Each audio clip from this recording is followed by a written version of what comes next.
Good morning, everyone, and welcome to another edition of the Bat Around. I'm your host. Please turn me up a little bit more. I'm your host, Paul Valley. This is Zack Goodman, my producer and co-host extraordinaire. We are in a different studio. They moved us next door. They flip-flopped John's office and our studio. And so we're still getting used to how things are arranged in here. I am uncomfortable with this. It's a little bit different. This flippity floppity cord attached to my headset. It's always there, but it's usually, I don't know. I feel, off kilter. You know what I mean?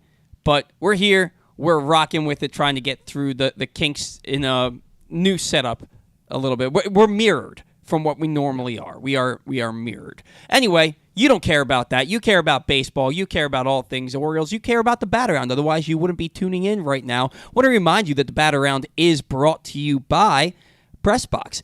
The best offers for sports betting are available at PressBoxOnline.com/offers, but these offers won't last forever. And even if you've signed up with one betting company, other offers remain available.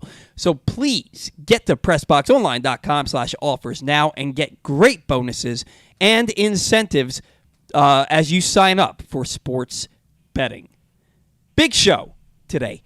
Big show. If you aren't living under a rock and you're a baseball fan, you know that the Orioles have 8 prospects in Baseball America's newly released 2023 Top 100 Prospects list, headlined by number 1 overall prospect, Gunnar Henderson, who I think is going to have a big year for the Orioles this year. They are only the second team in history to have back-to-back number 1 overall prospects. I think the other one was the Cardinals in like the late 70s or late 80s. And they are the first team in the history of the sport to have back-to-back number 1 overall prospects that came from the same draft. And they were the first 2 picks of the Mike Elias era.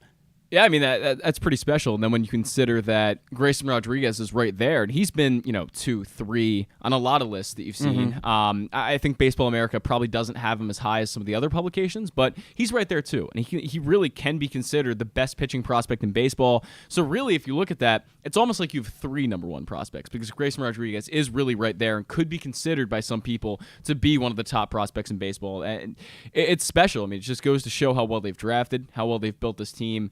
How well they obviously these didn't come from trades, but also how well they've been able to supplement their farm system with that. So across the board, it's really just showing that the Orioles are doing a fantastic job.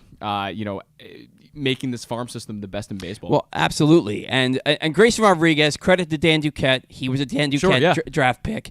He was the big pop-up prospect. He was supposed to go towards the end of the first round, if not the second round, and then his senior season, the way that he in high school, the way he put his body together, the workouts, and then how he performed, rose all the way up in the ranks and was taken 11th overall by the Baltimore Orioles in that 2018 draft. Now, which was kind of a surprise. I don't think many people expected that. He wasn't on my radar. He was kind of out of nowhere, right? Yeah, he wasn't on my radar. But he's the number 6 overall prospect by Baseball America, number 8 by Baseball Prospectus. Which I think is low, to be fair. Yeah, but and they love position players, and true. I think pitchers are more of a crapshoot. Right. Because if a position 100%. player is a top 10 prospect in the top 100 prospect, and then they hit 260 and average 20 homers for their career, they're considered a good player, right? A pitcher, if you're in the top 10 and you go out there and you pitch, your best season is like a 3.75 ERA, you're not living up to what they expected. So it's easier to have success if you're a top prospect that is a position player. Now, you look at this, right? And you look at the Orioles having the number 1 overall pick in the draft in 2022, and it was Jackson Holliday, and everybody raves about this kid. They say he has an advanced eye at the plate, walked twice as much as he struck out in his professional debut last season. He's the number 15 overall prospect on Baseball America. He is the number 9 overall prospect on Baseball Prospectus, 1 spot behind Grayson Rodriguez. There is a chance here that in 2024, the Orioles could have 3 straight number 1 overall prospects coming from their system. Yeah. Jackson Holliday is supposedly that good.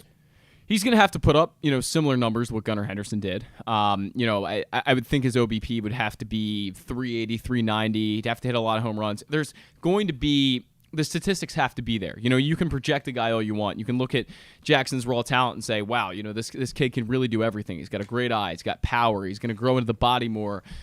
He's good bat-to-ball skills. Whatever you want to say about Jackson Holliday, he's going to have to put it up in the numbers, too, to be that number one overall prospect. I mean, you've seen guys. Nick Gonzalez is a great example. We look at him compared to Joey Ortiz. They both went to New Mexico State. Nick Gonzalez was a first-rounder. Ortiz a fourth-rounder. Ortiz has put up the numbers. Gonzalez hasn't. And when, they were both considered probably to be guys that have a little bit of projection left to them. Joey Ortiz is a top 100 prospect, and Nick Gonzalez is no longer. So, you have to really match the numbers with the projections. So I hope that Jackson Holliday is able to do that, and if he does, he'll be a number one prospect. Well, he's got a couple of things working in his favor. One, the pedigree. It's in the gene pool. Yep. His dad was a 7-time All-Star, incredible player. Matt Holliday was a guy I wanted on the Orioles badly in the mid to late 2000s, the first decade of the 2000s. I wanted him on this team so badly. We got his son at number one overall. So the gene pool is there. The pedigree is there. His baseball IQ is supposedly through the roof. Yeah. They love his glove. They love his arm. They love his speed. They think that he has all the tools to be a 5-tool superstar in this league. So I, for one, am very excited about Jackson Holliday.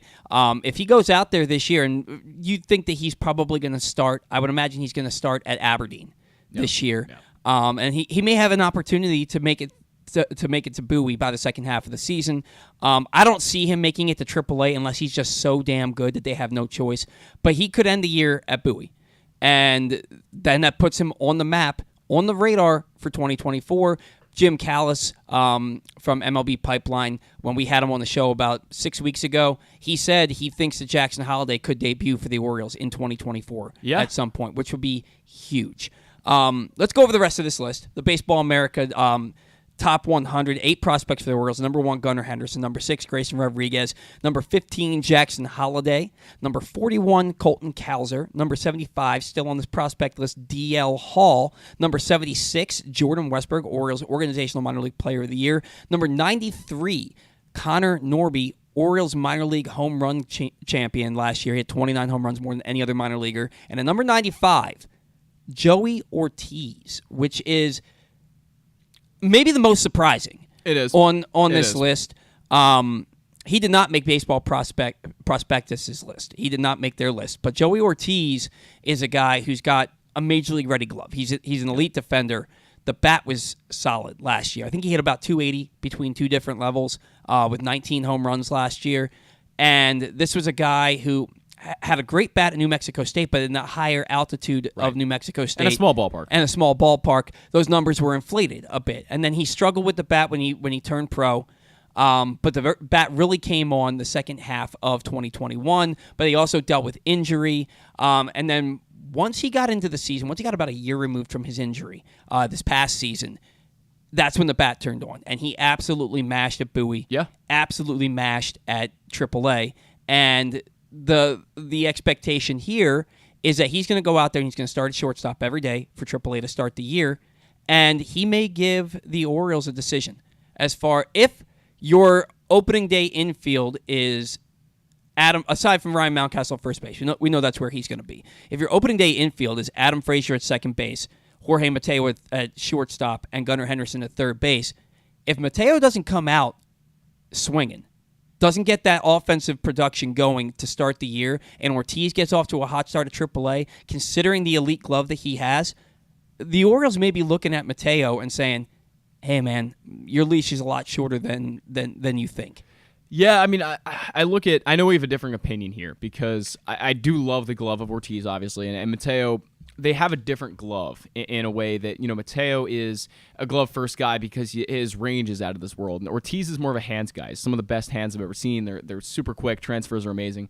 But for the bat, I think both of them struggle in somewhat similar ways where, the bat-to-ball skills just aren't there. Ortiz probably has a little more power than Mateo does, but Mateo hit double-digit home runs this year, so maybe he can build upon that. But Ortiz is a guy I just don't see that has a slash line beyond 240, 320, 380 maybe, where he ends up at about a 700 OPS. Sure as hell better than 221, 267. It is. And you got to consider, though, that, Jorge Mateo gets you stolen bases. He's really good on the base paths and adds a lot of value to your team there. So I don't really know if Ortiz is going to add more value over a complete year than Jorge Mateo would, if I can get that out. I don't necessarily think they're all that indifferent as far as value goes over a 162-game period. But if Joey Ortiz put up a 3-WAR season like Jorge Mateo did, that certainly wouldn't be a bad thing. I think the numbers would look pretty good for him. If Ortiz's defense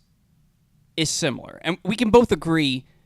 And Ortiz, we've seen him make flashy plays. Yeah. Right? Like stupendous plays. The play of him diving in the hole at shortstop in spring training last year, we've seen that play 100 times over the course of the last year. So he makes those flashy plays. You were alluding to it with Mateo. He gets to balls that most guys don't because he's so freaking fast. But if Ortiz can play really steady defense, and I think he makes the routine play better than Mateo does. If he can play steady defense, make the routine play, and still be flashy, still have that, I think that's true. A good UZR, and he's a better offensive player, I don't think. And look, you have to look at Jorge Mateo being a 3-win player because of the balls that he gets to the other guys don't, and because he led the American League in stolen bases, so he has that speed factor. And that is a big part of his game. I don't think we can discount that. No, you absolutely can't discount that, and that's why there's value to him and why there's a spot for him on this team as we currently stand. Even with Joey Ortiz in the equation, it may force Mateo to a utility role. But especially with the rule change, you can only throw over twice. Third time, if you don't pick him off, it's a balk. The bases are bigger, so they're trying to get more offense into the game. The shift isn't allowed anymore. So Mateo could steal 50 bags this year if he gets on base enough. Easy. And you could see Cedric Mullins set a new career high. I think Mateo 1 year in the minors stole like 72 bases. The guy has unreal speed, and that is the big part of his game that really gets that WAR number to be where it is. I mean, WAR is obviously a cumulative stat of all the different parts of your game: offense, defense, on the base paths. I thought you were going to say special teams. So, and special teams, of course. John Harbaugh, special teams coach. Just want to put that out there. But no, Mateo, he is that guy who can really do it all. But obviously the numbers with the bat to ball skills have to come up. He's got to get on base more if he wants to be that everyday player, and he will compete with Ortiz. I think he will.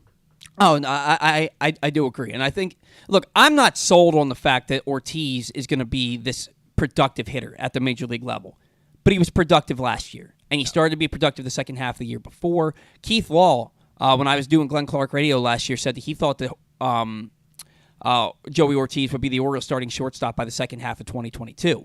Mateo came on, and at that point when the second half started, he had about a 5-6 week stretch where he was on fire, which kind of squashed all that.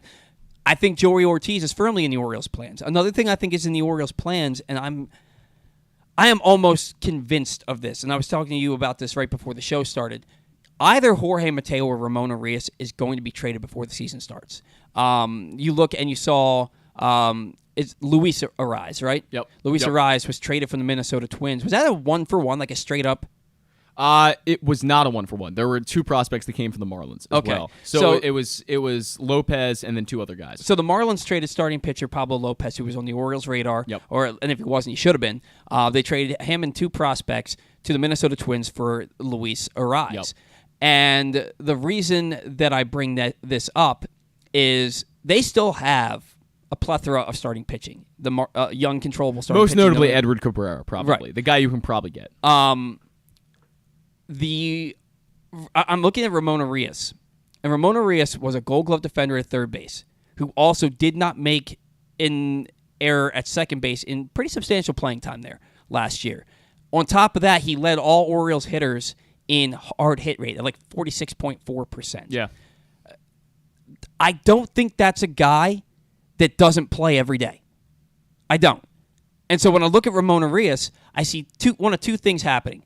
Either he's traded in a package for a starting pitcher, maybe to the Marlins, and you have Gunnar Henderson playing third base every day, because we know Gunnar Henderson's playing every day. Or Jorge Mateo is traded in a package for starting pitching, and you have Gunnar playing shortstop every day and Ramon Arias playing third base every day. One of those 2 things I'm all but convinced is going to happen. I just don't see how you have Ramon Arias on your team and he's not an everyday player. And I know that you can give him a start at third base one day and a start at second base another day and a start at shortstop another day. I just don't think that the Orioles are going to do that. That's moving a guy around a lot. Right. I think that something's going to happen where he's either an everyday player here or he's traded someplace else. And I think it makes a lot of sense. I mean, we were talking about this again before the show, that Arias is a guy that brings a lot of value. And I think this is one of those situations where you're going to be selling high on him because you have team control for the next few years with Arias. He's a guy that's going to be in arbitration for a little bit more. And he's a guy that really, again, there's the versatility there. And I'm going to talk about the Marlins trade later. I have some thoughts on that. But they could use a guy, another middle infielder, that can play third as well. That makes a lot of sense for them. I think that trade makes more sense than a Mateo trade would, because Mateo's not going to get you as much value. I don't think he is, because Mateo just, again, lacks the bat-to-ball skills. He doesn't get on base enough. I don't really see a team paying a lot for a 300 on-base guy. Yeah. I just don't see that really happening. You can talk about the 3-WAR all you want, and that's great, but we're talking about him also being replaced by Joey Ortiz. So that should tell you everything you need to know about Mateo's bat. Well, if Mateo is traded, he's probably replaced by Gunnar Henderson. Most likely, yeah. But you're right. I mean, it's going to be hard for the Orioles, the way they have it built. And the signing of Adam Frazier, it becomes weird when you look at this, because they do now have to figure out, where do we play Mateo and how do we play Arias? You've got to get both those guys in. They're both, when they're good, 3-WAR players. So you've got to get them into the lineup. Look, I also look at the Adam Frazier signing as a move by the Orioles that says, he's a good on-base guy. Yep. He's got good bat-to-ball skills. He doesn't strike out. He's kind of the opposite of Mateo. And so what I honestly believe that he is going to bat second in this lineup. I think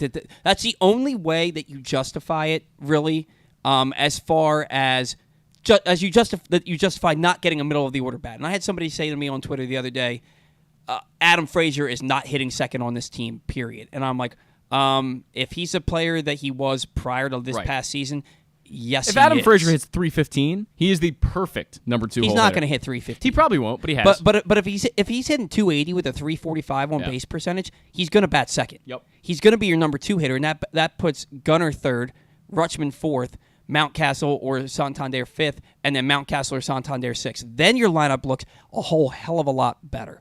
So I think something's happening in the next few weeks, maybe before spring training, maybe just after spring training starts, that's going to be a trade with the Orioles, with somebody. I just think they have too many infield options, and I think they want one more legitimate starting pitcher. To me, it makes too much sense from every perspective not to do it. We really got to get moving here, because we've got Kyle Glaser from Baseball America at 10:40. He's going to talk to us about that top, the Orioles' 8 prospects in the Baseball America Top 100. He'll join us at 10:40, and then at 11:10, he's finally allowed to come on the show, making his The Bat Around debut. Roch Kubatko from MASNsports.com will join us at 11:10. Of course, Stan the Fan Charles coming up here in a matter of moments on the show at 10:20. Doing a little bit earlier. We only have about 15 minutes with Stan.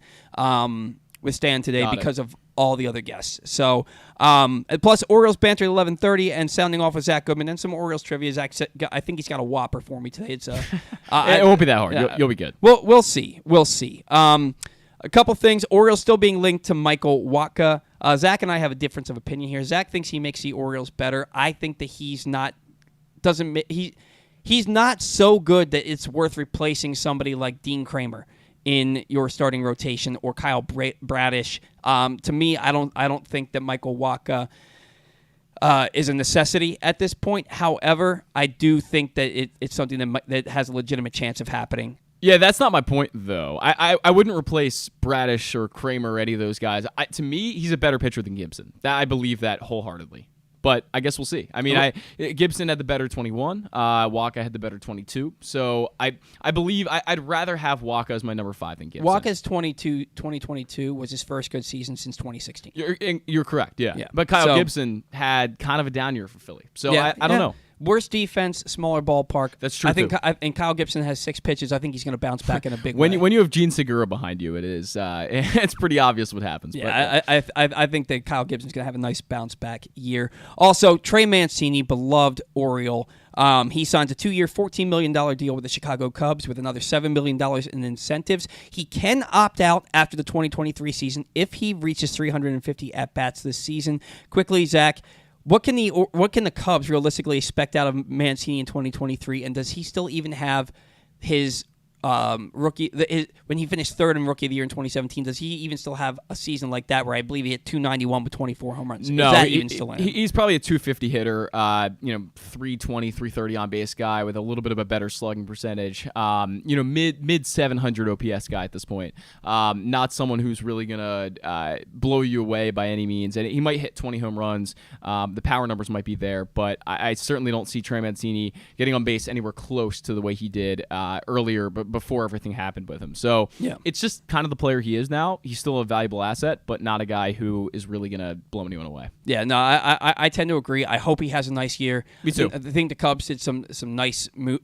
moves this offseason. They did. So I think that they're much improved. I don't know that they're improved enough to overtake the St. Louis Cardinals, but they could compete for a wild card. But both the NL East and the NL West are absolutely loaded. So it's going to be tough for two teams to come out of that NL Central. Zack's going to get Stan the Fan on the line while I remind you that the latest edition of Press Box is available now. And it's our annual best of issue. On the cover, of course, we recognize Orioles catcher Adley Rutschman as our 2022 Mo Gabba Sports Person of the Year, and he sits down with us to discuss how his arrival in Baltimore was simultaneous with the Birds' turnaround. Also inside, we recognize the top people, performances, and moments of the year throughout the local sports scene. Pressbox is available for free at over 500 area locations, including 60 Royal Farm stores, and you can always find the entire edition, as well as the best daily coverage of the Orioles, Ravens, and Terps at PressBoxOnline.com. Joining us on the program now, back for his weekly segment, a little bit earlier than we generally have him on, we have Stan the Fan. Charles, Stan, good morning. How are you today?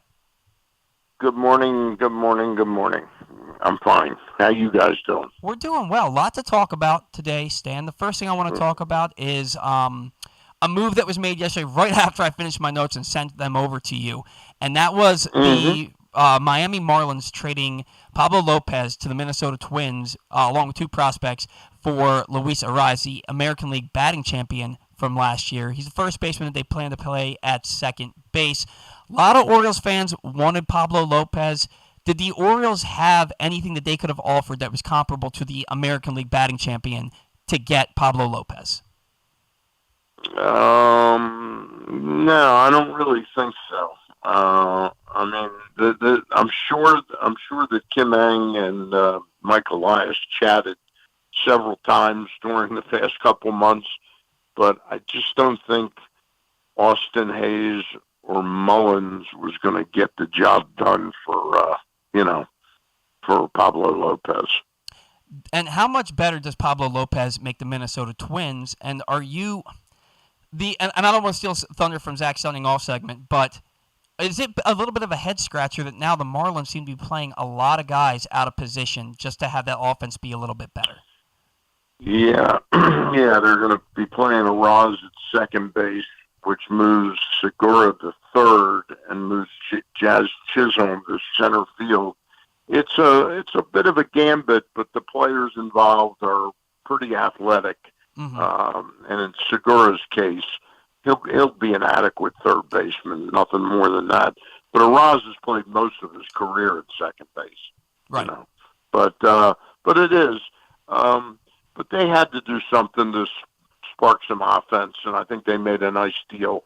And they certainly had a large surplus of starting pitching. But I guess this rules out the Orioles hooking up with the Marlins to improve our starting rotation. Well, and Stan, I look at that, and that moves me to my next point, which I didn't put in the notes, but I was thinking about it today. Birdswatcher.com posted an article about how the 2022 Orioles fared by the StatCast metrics.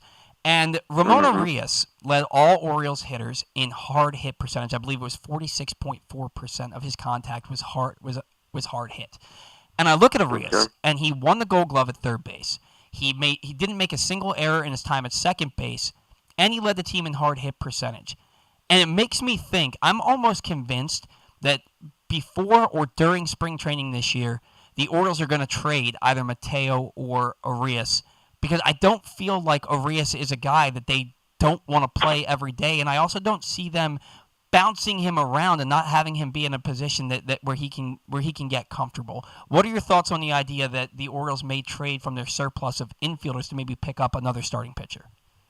It's certainly possible, but I was listening to Mike Elias. He was on 105.7 The Fan yesterday, along with John Angelos on the Inside Access program, and they were both on combined for an hour. But Elias was on for a half an hour. He talked a good bit about how excited Hyde is about having some flexibility with that lineup, with Frazier and Urias, and the movability of the pieces. Whereas there might be certain days they want to give Mateo off because of the pitching matchup, and they can move Henderson to short. Play Frazier at second and play Urias at third. I'm not so sure that that's their game plan now. I think they've got one more line out in the water, and that is Michael Wacha. I think that's the guy that I think they've sort of, crystallized on all along and thought, and I think the problem is he made $5.3 million last year, and when you look at his innings pitched, 127 and a third innings, that looks like it's about what you're going to get out of him. But his numbers were pretty good last year: 3.32 on ERA, a 1.12 WHIP. And if one of my favorite things to do is to take out certain games out of a pitcher's chart for the whole year. Sure. In his last 14 innings of the season, the last 13 and third innings of the season, he gave up 14 earned runs. And he also gave up 7 of the 18 home runs he gave up. So he may have been pitching on fumes at the end of the year. Sounds like. But if you do take away those last 3 games of the season, his ERA drops to 2.76, and his home runs allowed goes from 1 every 7 innings to 1 every 10 innings. So he's an interesting guy. I think he's probably looking for $10 or $11 million, and the Orioles are probably seeing him as a $7.5 million guy, and that's a pretty big gulf right now. And what the Orioles are prepared to do, I guess, is wait him out, and see if somebody like the Pirates or the Twins come up and offer him more than that, then he'll sign elsewhere. Otherwise, I have a hard time thinking he won't pitch this year. So something will happen with Michael Wacha in the next 2 weeks, I think. Next 2 weeks, okay. Because my next point, based on what you were just saying, was the last couple of times that the Orioles waited a pitcher out. You're looking at Alex Cobb in 2018, and you're looking at Yovani Gallardo in 2016, and both those guys came over. Those were under different general managers. Sure, but my point there is that they were signed after spring training started. They had to have a quick ramp up to the point where Cobb was signed so late that he couldn't even start the year with the Orioles because he wasn't ramped up enough. And both those guys were pretty awful. That was a pretty screwy situation too. They signed Cashner and Cobb that year, and both of them were clients of the same agent Brady Anderson had, and that was when Brady was sort of jumping in and over Duquette. It was a mess. So I don't look for Mike Elias to operate that way. I think. Sure. I'm not saying we won't get somebody March 10th or March 15th. I think his much preferred battle plan would be if we don't sign him in time to get him to camp, then we probably won't sign him. That's what I think. No, that makes sense, and it's a great point that it's a different regime, and Michael Elias does not operate that way. That is an excellent point. Yeah. Now, Stan, the Orioles have 8 prospects in the Baseball America Top 100, as well as Baseball Prospectus. 9 players overall make up those 2 lists. Number 1 on both is Gunnar Henderson. The only 2 players that are listed on either prospects list that have failed to make AAA to this point are Jackson Holliday and Kobe Mayo. How healthy? I mean, how much does it speak to the health of the organization that they have so many prospects in the top 100? And how many of these top prospects do you expect to make an impact on the 2023 Major League Baltimore Orioles? Boy, that's a good question. I don't have the list in front of me, but I know Westberg's on it. I can tell you the list if you'd like. Kowser's on it. Yeah, I mean, I know that generally the names. I don't think Mayo or Holiday are impacting the 2023 season. Oh, absolutely. I think everybody else is in play to have some impact on the Orioles 2023 season. Yeah, Stan, it's gonna be a really fun season because you're gonna see a lot of these prospects coming up. You're gonna see a lot of prospects that are already here, like Gunnar Henderson, a full season of Adley Rutschman. As far as evaluating this team, how big is 2023 at the major league level for the future of the Orioles? Well, I think that's a large part, of what the club's doing now. It's a combination. I know the fans wanted a lot more noise this offseason, with a couple sexy signings. Remember, this is a team that's still rebuilding, and they put an awful lot of their assets into the rebuild by paying these guys bonuses and things of that nature. And I think they're taking the prudent course. It's not as sexy to fans, but I think we're going to see drips and drabs and boulder blotches during the season of these prospects that we're talking about, rather than going out and getting locked into 2, 3, 4-year contracts with players that might end up just sort of blocking the progress of younger, more inexpensive players. And I think that's where you and I butt heads sometimes when you'll bring up certain players. I think the Orioles I think their game plan is to grow this thing as the attendance grows, Mm-hmm. And I think that's one of the things. I could hear John Angelos being interviewed by Tim Barbalais and Jason Lockenfora. And the business side of this is very important to the Orioles. They've got to get fans back in the seats. Oh, and absolutely. then I think all things then become possible. I'm not saying John Angelos doesn't want to make a nice salary, but I don't think he's building this that way just so he makes more money. I think he really has the organization's well-being, long-term well-being and viability at the heart of his decision-making. Stan, quickly, I want to pivot to Coby Mayo because he's a guy who kind of came in last year as a guy who was on a lot of top 100 lists, and he had made quite a jump up a lot of those lists for the Orioles, and a lot of people projected a really good year for him, and he only had an OBP of 326, ended the year with 19 home runs and OPS of 782 throughout 3 levels. What did you make of Coby Mayo's year, and do you think he belongs on these top 100 lists? I don't know. I can't claim I know enough to say whether he belongs in the top 100 list. I think he had some back issues last year that really limited him.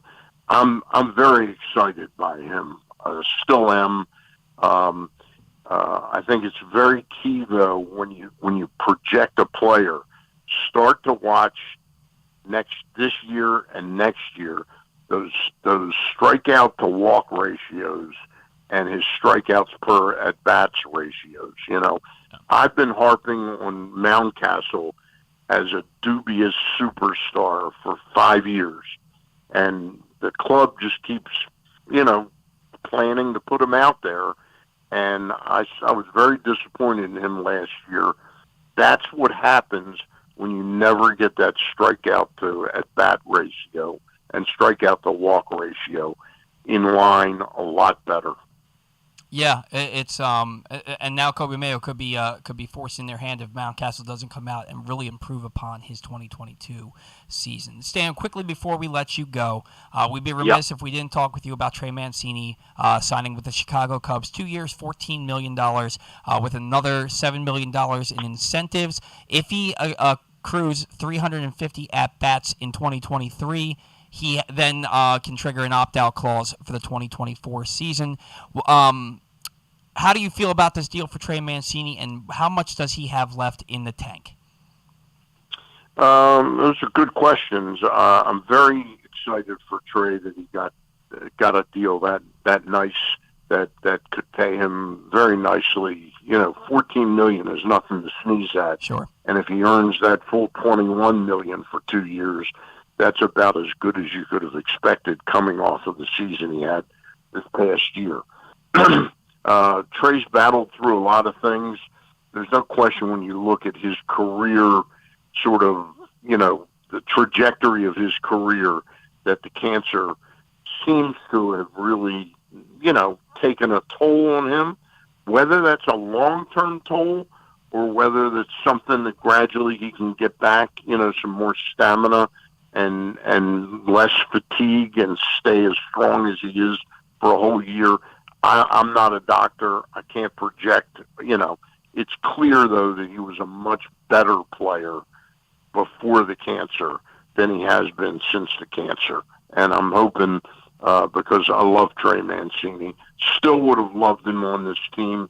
And at the dollars you're talking about, I'm not so sure. I don't prefer him over Ryan Mountcastle. Well, so that's my thoughts. Now, hopefully Mountcastle punctures everything I just said and goes out and has a really big year, because he's capable of it. But those numbers keep staring me straight in the face and say, well, this is who he is. He's got to be something different, and I don't know if he's capable of being different. Well, we've only got about 5 weeks till we're going to see for sure probably about 4 weeks until we'll start to see that this season. Well, my answer on Mancini ended up being about Mountcastle just as much, but I'm rooting for both players. Yeah. They're both good people. I think we all are. Stan, we got to hit it. All right. Thank you so much. Have a great weekend. Talk to you next week. You too. Bye-bye.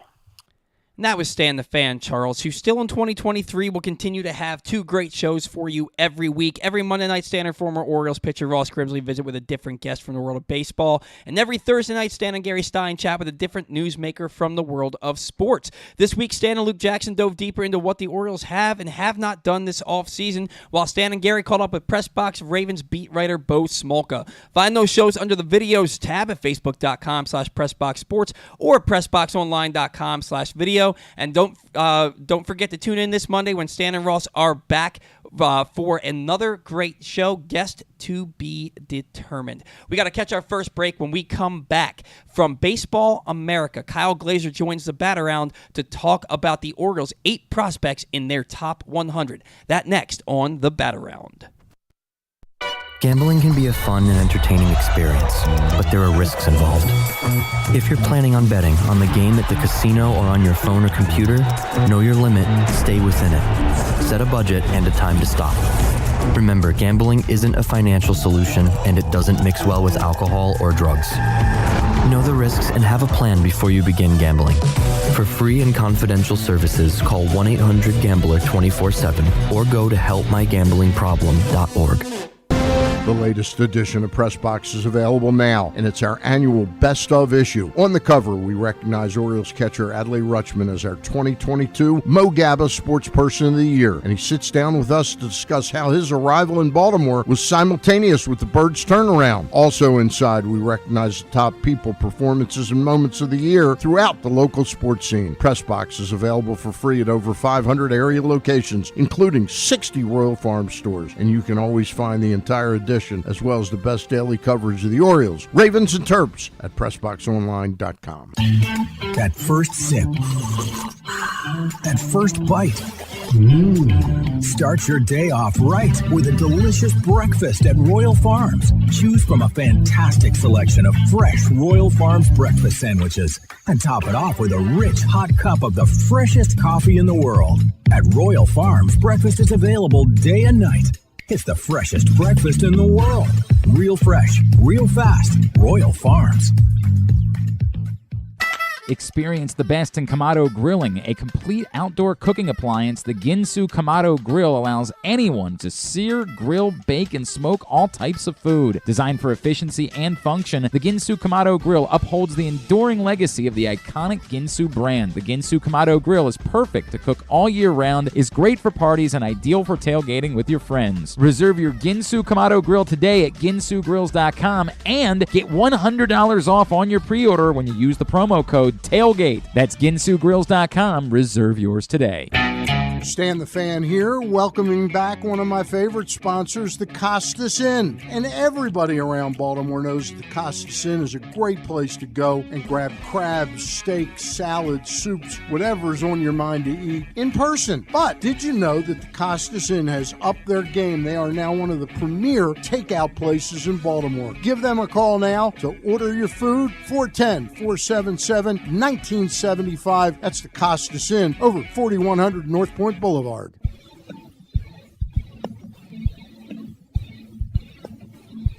Welcome back to the Batter Round. I want to remind you, today's show brought to you by your local Toyota dealers. The Toyota Tacoma comes in a range of models and trim lines, and you can choose the perfect Tacoma to reflect your unique personality and driving habits. So check out buyatoyota.com for deals on new Tacomas from your local Toyota dealer today.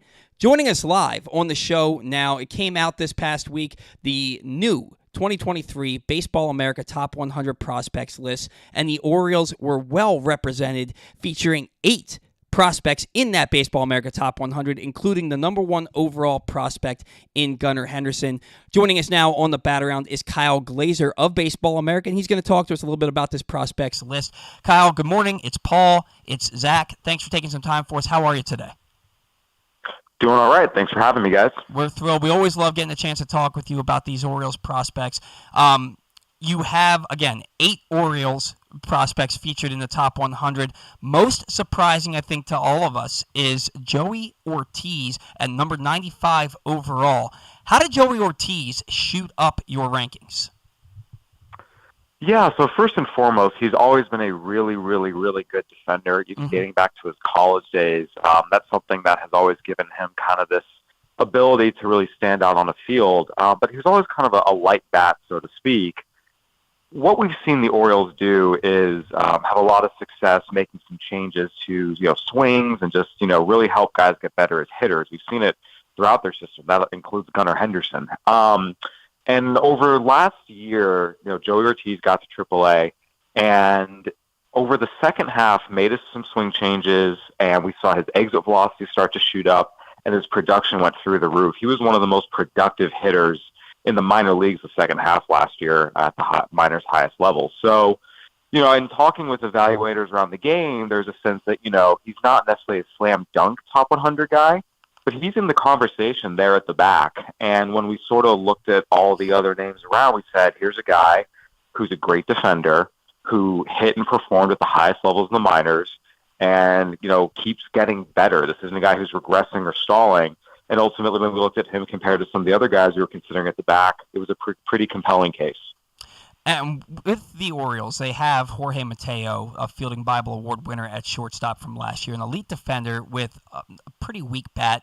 I believe he's hit .221 with a .267 on base percentage last year, but did lead the American League in steals. If Jorge Mateo gets off to a slow start, how likely is Joey Ortiz to take his place, and how do they compare overall as players?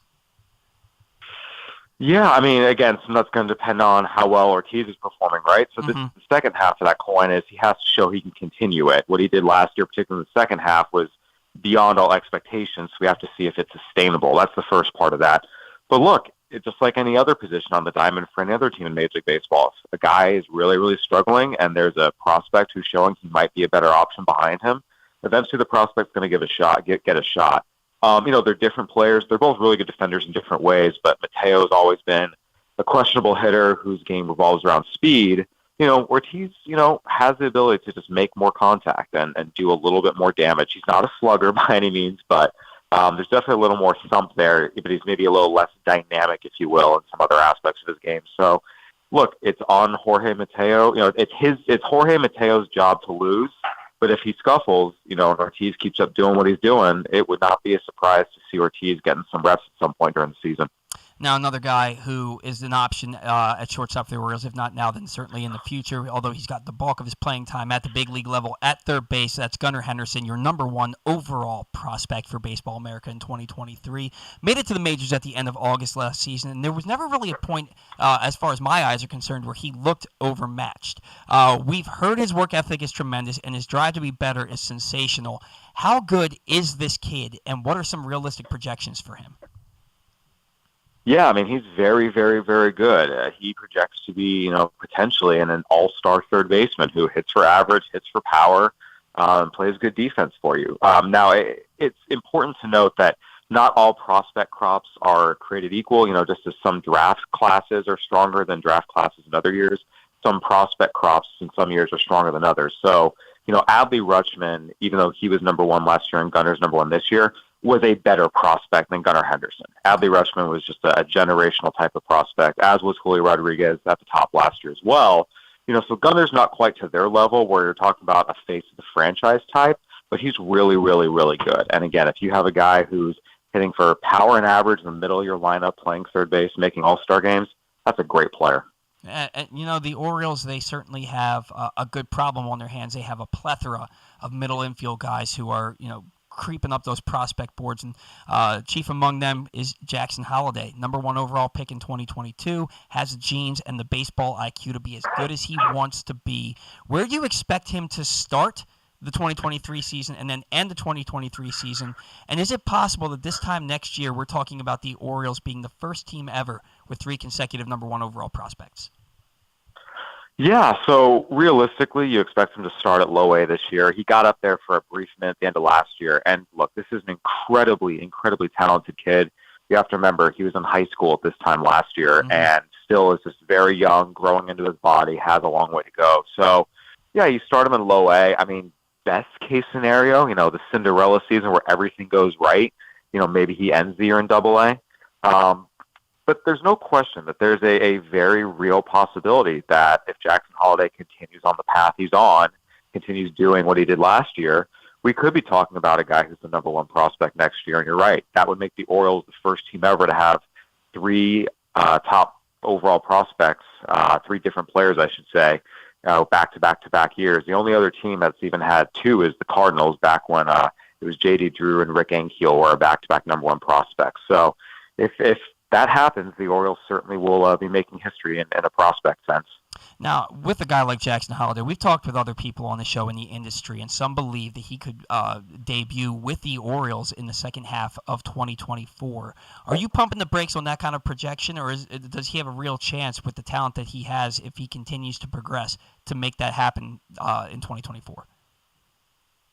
That would be the dream scenario where absolutely everything goes right. Okay. No injuries, no nothing going at any sideways at any point. And look, things happen. Even Carlos Correa got hurt in the minors and missed half the season. It didn't mean he wasn't going to be a good big leaguer, but sometimes people get overly aggressive on timelines, especially with high school draftees. Again, that would have to be the Cinderella scenario where everything goes perfectly. Sure. I think realistically, if you build in a little more, again, realism and just accepting life happens and injuries happen and things happen, and even the best players go through slumps at times and have moments where they need a reset. I think you're probably looking, even 2025 would be an optimistic timeline. So I think it's important to let the kid go out, play, show what he can do, and not try to rush him or put, artificial timelines on him. And, the Orioles have enough players, big league and minor league wise, that are either there or going to be there soon, that they don't really need to rush a guy like Jackson Holliday. 2 of those guys are Jordan Westburg and Connor Norby. Both had tremendous 2022 campaigns. Westburg got off to a bit of a slow start, but really came on from about June on. He was the organizational minor league player of the year. Connor Norby led all Orioles players, big league or minor leagues, not named Anthony Santander in home runs. I don't think it's likely, Kyle, that we see them share the same infield at the big league level. I do believe one, if not both, will be traded. Which of these 2 players has the higher upside, in your opinion? Well, we look at Westburg and what he offers both offensively and defensively. That's key. I mean, this is a guy who's a really, really good defender on the left side of the infield, can play short or third, whereas Norby's more of a pure bat. I mean, he's fine at second base, but again, he's further down the defensive spectrum and not quite as good defensively. So that's where you give Westburg the edge. But again, if Norby goes out and out hits Westburg, then maybe, he turns out to be the better player. Ultimately, it's the bat. That's the biggest driver of your upside. So they're both good players, and you're right. Having a lot of talented middle infielders who are productive sprinkled throughout your minor league system, that's a good problem to have. And those are guys who are very, very appealing in trades. And the Orioles are going to need to add some pitching. So it wouldn't be a shocker to move one or more of them to go get some arms to compete. Yeah. I'm almost convinced that there's going to be some deal before or during spring training this year from the Orioles dealing an infielder to pick up some starting pitching. I think we're on the same page there. Now, you mentioned the pitching, and the Orioles do need a little bit more, but you have Grayson Rodriguez. He's expected to begin the season on the opening day roster and eventually develop into an ace. It used to be that you couldn't mention Grayson Rodriguez without DL Hall and vice versa. Now we're not sure what to make of DL Hall. He's a top 100 prospect who throws from the left side with a starter's repertoire and then some, and you'd think he would have future ace written all over him, but his future role is foggy at best. He's yet to find a way to limit the walks that have plagued him to this point. Is DL Hall, when it's all said and done, a big league starter or a big league reliever? He's a reliever, and he's been a reliever for 3 years. I think it's important to read, Baseball America and not prospect hype blogs. Mm-hmm. Look, he's always had great stuff, but he's never been able to stay on the mound and be durable, and he's never been able to throw strikes consistently. He's a great arm. He's going to help the team in a bullpen role. I think your, dream outcome is maybe he becomes a Josh Hader, which would be fantastic. Mm-hmm. But he's a reliever, and he's been a reliever for 3 years. Yeah, a lot of people seem to think that. I am not willing to give up on him yet as a starter, but I know that at this point it's probably a pipe dream. His stuff is so good, and if he can ever limit those walks and stay healthy, I think he could be really, really nasty. But, we've seen so many former starters like Zack Britton and Andrew Miller even come through Baltimore and be just lights-out relievers. So it's not the worst-case scenario if that happens with DL Hall. Now, Grayson Rodriguez, this guy, it was seemingly his last start at AAA last year when he had the lat strain that kept him out the next 2 months. He could have come up to the majors in September, but the Orioles kept him down at AAA. We expect him to start the year in the opening day rotation. What is his ceiling for 2023?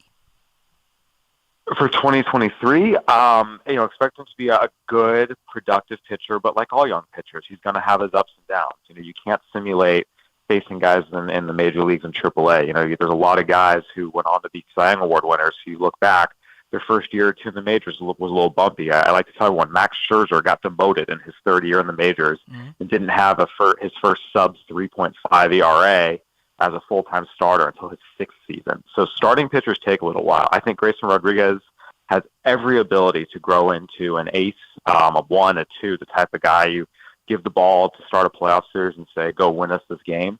But it's going to take time. I think for 2023, again, if he can stay healthy, expect him to look dominant some days, struggle some other days, and figure out how to pitch and be successful at the major league level. I would not expect him to be an ace from day one. That's not fair to him, and also not realistic when you look back at baseball history and high school pitchers especially. Yeah, no, I tend to agree with you. I think that's a fair analysis of a young guy who could turn into a phenom, but just getting his feet in the water at the big league level. A couple of omissions from the top 100 list for the Orioles. Kobe Mayo, elite power, killer of fastballs, huge arm, has a little bit of trouble with off-speed stuff. How close is he to cracking the top 100? And does he stay at third, move over to first, or utilize that big arm by moving to a corner outfield spot? He's not really in the top 100 conversation right now. He went backwards offensively last year in a lot of ways. His stance, his setup, his swing. Again, he's certainly got big power. You certainly can see the talent, but there's a lot of guys like this in the minor leagues, young, big, powerful, but need to figure out some things at the plate in terms of making contact. So, there's been times where he's certainly looked really promising and you see the talent. Maybe he comes out this year and it clicks, but that's going to have to happen again. When you compare him to other guys in the minors, there's no case for him to be in the top 100 right now. That's fair enough, and it's up to him to put his name back into that conversation this year, and we're certainly hoping that he does. And then the other one that I wanted to talk about a little bit is Heston Kjerstad, number 2 overall pick in the draft by the Orioles. In 2020, he gets diagnosed with myocarditis, misses almost 2 years, and then in spring training, on the first day of spring training last year, or the first week, he has a hamstring strain that keeps him out 8 to 12 weeks. Finally healthy, really nice season at I believe it was Delmarva, got to Aberdeen, struggled a little bit, but still really turned it on for the playoffs, gets out to the Arizona Fall League, and all he does is win the MVP of that league while participating in the Home Run Derby. Big-time power to all fields. How close is Heston Kjerstad to your top 100? Again, he's not particularly close right now, but first and foremost, it's great to see him back on the field. That is just awesome to see, and everyone is rooting for this kid to be able to stay on the field and get the chance to play after everything he's been through. In terms of saying, he's going to be one of the 100 best major leaguers currently in the minor leagues, there's still a ways off from that. Going out and showing he can perform over a full season against upper-level pitching as an older college draftee, and as impressive as the Arizona Fall League stint was last year, and you don't want to take anything away from him, the pitching in the Arizona Fall League is pretty horrible. The MVP last year was Nelson Velasquez, who once he got to the majors hit 200 with 250. So, you never want to read too much into Arizona Fall League stats, particularly for position players. He showed you big power, but there was also times the defense was really rough, and you saw him swing and miss against better stuff. So I think it's more just going out, showing he can perform against upper-level pitching over the course of a full season, and then we can start talking about him in that tier. Are there any other Orioles prospects that are closer to the top 100 that maybe we're not talking about right now? Not really. Again, when you have 8 guys in the top 100, that's pretty awesome, and that's the most of any team in Major League Baseball. I think it's more there are 6 guys who are definite. Norby and Ortiz are more on the cusp. If you wanted to say they should be just off the top 100 prospects, that's a fair argument. We decided to put them on. And then after that, again, it's really just that group, that top 6 to 8. And you know what? Like you said, 8. I haven't seen that many except for maybe the Padres a few years ago when they had 10. So it's certainly an awesome thing for the Orioles and their fan base to see moving into this season. Kyle, we certainly appreciate you taking some time for us here on a Saturday morning. Have a great weekend. Enjoy the rest of the offseason, although I don't believe you get an offseason. And hopefully we'll be talking to you closer to the draft. Sounds good, guys. Thanks for having me. All right, take care. Thank you. That was Kyle Glaser from Baseball America joining us here on the Bat-Around, giving us great intel on the Orioles top the Orioles top 8 prospects who are in their top 100. Yeah. And it's interesting to hear what he says about Coby Mayo and Heston Kjerstad. We do know that Kjerstad struck out at like a 33% clip in the Arizona Fall League. And that Coby Mayo, he had the back injury last year. The batting average, the power is always going to be there, but the batting average and on base percentage just way too low. I agree for him to be on the top 100, but it's up to Mayo. But the first time I saw him hit, the swing was just a thing of beauty to me, and the bat speed was absolutely phenomenal. Yeah. If he can put it together, man, and Mountcastle struggles in the next year or two, he could push him. But again, it's up to Mayo to reverse the trend because right now he's going in the wrong direction. Right. I was curious with Stan, and I asked him about Coby Mayo. You look at the numbers and 326 OBP. The power was certainly there. The slugging percentage was able to get him over 800 at one of the levels he played at, and OPS-wise. So the power's been there. But the swing and miss is too high. The pitch recognition maybe not where you want it to be, and the contact overall just isn't really there for him right now. So he's going to have to make a couple leaps there, I think, to get kind of back into that top 100 conversation. He was firmly in the top 100 conversation just a year ago, but you have that year where he kind of takes a step back, like Kyle said, and now you're looking at him more as a guy who's kind of maybe in that 200 range as opposed to 100. Still a prospect, still a guy the Orioles are going to look at, and certainly with the first base and corner outfield depth they have right now in the organization is not as high as it was a couple years ago. So, a guy like Mountcastle is going to have to worry about a guy like Coby Mayo behind him if he starts to turn it on. It's crazy because in the 2021 offseason, going into the 2022 season, we heard some people talking about how Coby Mayo might be the best offensive prospect in 2021 and in 2022. And he's fallen so far off because of the injuries, because of the lack of on-base capabilities in 2022 that he's not even on the radar anymore. He needs to have a really nice bounce back. And so does Ryan Mountcastle, for that matter. I'm going to talk about Ryan Mountcastle a little bit later in the show because I think he's a huge bounce-back candidate this year. I don't disagree. We do have to catch a break real quick. I want to remind you the best offers for sports betting are available at PressBoxOnline.com/offers, but these offers won't last forever. We're not going to just keep giving you money year-round here, guys. We got bills to pay too. So even if you've signed up with one of the betting companies, other offers remain available. So get to PressBoxOnline.com/offers now and get great bonuses and incentives as you sign up for sports betting. When we come back, Zach's going to sound off on a little trade that happened yesterday. I'm not sure if you heard about it. And then Roch Kubatko will join us from MASNsports.com. That next on the Bat Around. The Baltimore County Police Department is hiring. Entry-level officers start at over $60,000 and over $64,000 for lateral officers, with $10,000 signing bonuses available. Plus, cadets start at over $32,000. Great benefits are available like medical, dental, and vision insurance, tuition reimbursement, 15 sick days per calendar year with no limit, career advancement to more than 20 specialized units, and more, with further incentives for military service members and veterans. A passion for service, a career for life with the Baltimore County Police Department. Find out more at joinbaltimorecountypd.com or call 410-887-5542. Must be a United States citizen, have a valid driver's license, and a high school diploma or GED equivalent. Make the most out of every day in your Toyota RAV4. Available in hybrid or gas-only models. A RAV4 can get you where you want to go in style. Check out buyatoyota.com for deals on new RAV4s from your local Toyota dealer today. It's the perfect time to sign the young basketball fan in your life up for a membership in the Retriever Kids Club. It includes free youth admission to all regular season UMBC home games, plus a t-shirt and a drawstring backpack. Membership is only $35. It makes a great gift. Visit UMBCRetrievers.com/Kids Club for more info. Membership is available for kids 12 and under in the Retriever Kids Club. Again, UMBCRetrievers.com/Kids Club.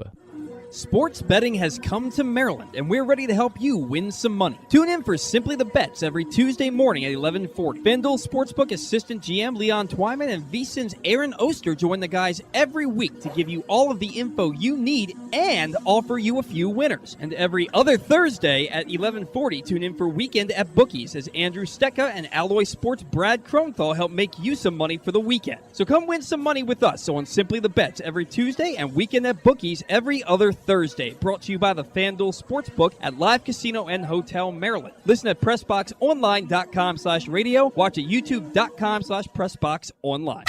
Experience the best in Kamado Grilling, a complete outdoor cooking appliance. The Ginsu Kamado Grill allows anyone to sear, grill, bake, and smoke all types of food. Designed for efficiency and function, the Ginsu Kamado Grill upholds the enduring legacy of the iconic Ginsu brand. The Ginsu Kamado Grill is perfect to cook all year round, is great for parties, and ideal for tailgating with your friends. Reserve your Ginsu Kamado Grill today at ginsugrills.com and get $100 off on your pre-order when you use the promo code TAILGATE. That's ginsugrills.com. Reserve yours today.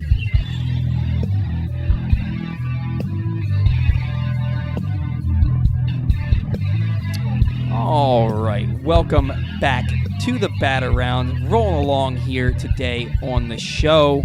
Coming up in just a matter of moments, we have sounding off with Zack Goodman. But I want to remind you, and I know that sports betting came to Maryland back in November, and we've been doing all these offers and these deals. But guys, we need you to gamble responsibly. Don't go out there spending your kids' college fund trying to make $1 million overnight. Gambling can be fun, but you need to set a limit and stay within it. And remember, if you or a loved one has a gambling problem, call 1-800-GAMBLER 24/7 or go to helpmygamblingproblem.org. That's helpmygamblingproblem.org for free confidential services. All right, Zach, I know what you got for us. Tell the world what you got for us today on Sounding Off. Yeah, so the Twins and Marlins made a trade yesterday. We touched on it earlier with Stan. Pablo Lopez for Luis Arias, and there were two prospects that were thrown in there as well.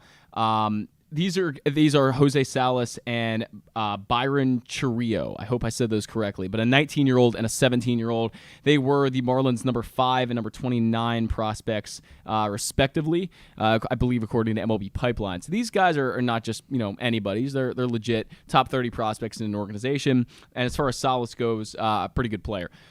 But Pablo Lopez and Luis Arias obviously are the two that are kind of the headliners here. Lopez, a guy who was a 3.3 WAR player last year, a guy in the mid-3 ERA level, and a guy who could easily win 10-plus games, in the major leagues right now. And then Luis Arias, an all-star, the batting champ. I like this trade a lot for the Minnesota Twins and not that much for the Miami Marlins. Luis Arias played more games than anyone else or at any other position at first base last year. He played more games at first base. He can also play second. He can also play third. He can move around. But now you're sticking him at third if you're the Miami Marlins. You've got Gene Segura, who has played second base his entire career, and I'm going to mention it, not well. You saw in the World Series what Gene Segura was able to do. He's not a very good defender at second base. Now he's moving to third really full-time for the first time in his career. I don't know how that's going to go. He's played shortstop too a little bit, but Gene Segura is now their starting third baseman. They just traded Miguel Rojas to the Los Angeles Dodgers, so you're obviously now having a pretty significant hole at shortstop. And they let Jazz Chisholm know, a guy who's played middle infield for them over the past 2 years and a top 100 prospect who's really blossomed with the bat, not so much with the glove yet, that he's going to be moving to center field, a guy who has a ton of speed, ton of range, but really doesn't have much center field experience. So really what this comes down to is you have a first baseman playing second base, a second baseman playing third base, and a middle infielder playing center field. So you've got 3 guys who are kind of out of position. And if I'm a Marlins fan, giving up Pablo Lopez is okay because you've got Edward Cabrera, you've got Max Meyer is going to be a superstar for them. You got Johnny Cueto, you got Jesus Luzardo, sure. You have Luzardo is a great example. You have Trevor Rogers. Trevor Rogers, you're right. There's tons of depth there. So I'm not upset about Pablo Lopez leaving, but I find it odd that they're going with this defensive alignment. I think it's a little bit questionable, and I think they're going to have to win a lot of Marlins fans' trust back that these 3 guys can play these defensive positions at a better than average level. Especially Chisholm in center field, you really don't know what you're getting there, and I think you do know what you're getting at third base with Gene Segura. That's below average defense. So I'm a little bit concerned about how this Marlins infield and outfield as well is really going to shake out, and if their defense is going to be good enough for them to be able to compete in that division. Well, yeah. Look, you're concerned. But the Marlins really only consist of one fan. So the Marlins fan who's always wearing his orange jersey. Marlins man, yeah. Yeah, Marlins man. So, no, but in all seriousness, Arias did play more games at first base last year than any other position, but it was still just 65 games. He played 41 at second base. For his career, he's played more than twice as many games at second base than any other position. Right, no doubt, yeah. So he's fine. 985 fielding percentage for his career at second base. -1 defensive runs saved. Yeah. Doesn't have the best range. Career, but he's going to be fine there. They're more concerned with his bat than they are his defense. Sure. They think his defense will be just enough that he's not going to hurt you. Don't get me wrong. His bat is excellent. I mean, and you want to talk about on-base guys who get their bat on the ball constantly. This is one of those guys. Then you look at Jazz Chisholm moving to center field from second base. Adam Jones came up as a shortstop and became a Gold Glove winning center field, like a 4-time Gold Glove. And Chisholm said yesterday, I want to go out and win a Gold Glove. Yeah, so, he's athletic. He's fast. He's a good guy to put out in center field. I have no issues with that. Gene Segura, I haven't watched enough of him to know how bad or good his glove is. I'll take your word for it. I'm not a big Gene Segura guy. I like the bat. I've always liked the bat, but the glove, every time I watch Gene Segura, he makes some weird mistake or makes a play look much harder than it should be. Yeah. No, I totally get that. For me, I think that they kind of killed 2 birds with 1 stone there. They traded from their depth of pitching to acquire somebody that actually ends up giving them another outfielder. Yeah. And they were looking for an outfielder. They got it from within because they got somebody to play second base who's a little bit better of a hitter. The AL batting champion, although 316 for a batting champion seems low to me. But last year was an outlier, I think, for offense because of the quick ramp up after the lockout. Sure. Moving Jazz Chisholm, that you basically killed 2 birds with 1 stone in that trade yesterday. I don't really have an issue with it. I don't really care about the Marlins. I've kind of soured on them ever since they swept the Orioles in the season series. Actually, in 2020, like they made the playoffs and they weren't good. And the Orioles, they swept Tampa Bay 3 games straight, and then immediately got swept 4 games straight by the Miami Marlins. Didn't make a lot of sense to me. But the Orioles were bad that year anyway. By the way, I see the batting champion for 23 being a lefty. Given that the shift is going away, I could see Freddie Freeman or something hitting 340. You never know. I could see Juan Soto. Sure. Although he's been substandard batting average wise the last few years, but the walks are just off the charts. So no, it's a good sounding off point there, because the Marlins are maybe sacrificing defense to get a little bit more offense to go along with their pitching, and maybe they're thinking their pitching is so good that the defense might be a little bit secondary, and if they can put up 4.5 to 5 runs a game, they can contend. It's going to be a long road to hoe for them to get back into contention in that NL East when you look at the fact that they're also contending with the Braves, the Phillies, and the New York Mets. 2 of those teams which won 101 games, and the other one, oh, by the way, went to the World Series last year. So good luck, Marlins. I understand what you're doing. Not sure I think it's enough. But Zack's going to get Roch Kubatko on the line here in just a moment. Want to remind you that today's show is brought to you by PressBox's Glenn Clark Radio, which is the definitive place to find the best daily discussion of Baltimore sports. You can watch the show every weekday from 10 to noon at youtube.com/PressBoxOnline or Facebook.com/PressBoxSports, or you can listen at PressBoxOnline.com/radio. Podcasts are available on iTunes, Spotify, or anywhere you get your podcasts. Guys, you never know who might pop up on GCR. This week, the guys were off with Glenn on vacation and Griffin rebuilding the Press Box studio, but they'll be back on Monday. And don't forget that every Saturday, you can find the Glenn Clark Radio Week in Review feature at PressBoxOnline.com. We do have somebody coming up here next on the Bat Around. Zack is getting him on the line as we speak, and that's Roch Kubatko, who's never been on the Bat Around, but he has been on my former podcast, The Payoff Pitch. Really looking forward to talking to Roch today because we have a lot of questions about the Orioles, their offseason, and what they're going to look like moving forward. We have Roch now? Yep. Okay. Joining us on the line from MASNsports.com, he is Roch Kubatko. Roch, good morning. It's Paul. It's Zack. Thanks for taking some time for us today. Sure thing, guys. So, Roch, I realized the other day when you agreed to come on the show, you've actually never been on the Bat Around since I've been the host. I don't know if you were ever on with Stan when he hosted the show. You did make an appearance on my podcast, The Payoff Pitch, prior to the COVID season, but I do want to extend a warm welcome to you. Thanks for joining us for your first time today. Hey, you always remember your first time. Let's be honest.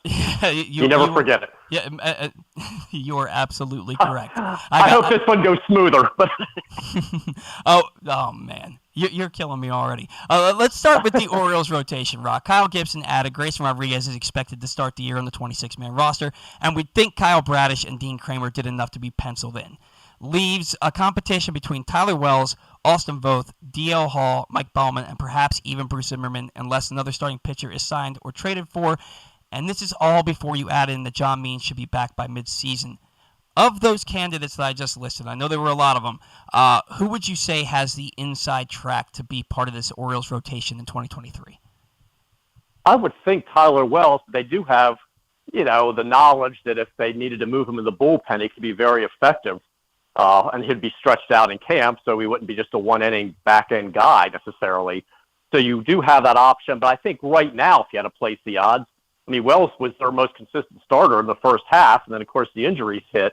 So I would think it's him. But really, it's going to be interesting because it's just going to be a wide-open competition, especially if they don't sign anybody else or trade for somebody. To get a true number one starter, you would have to trade for him now.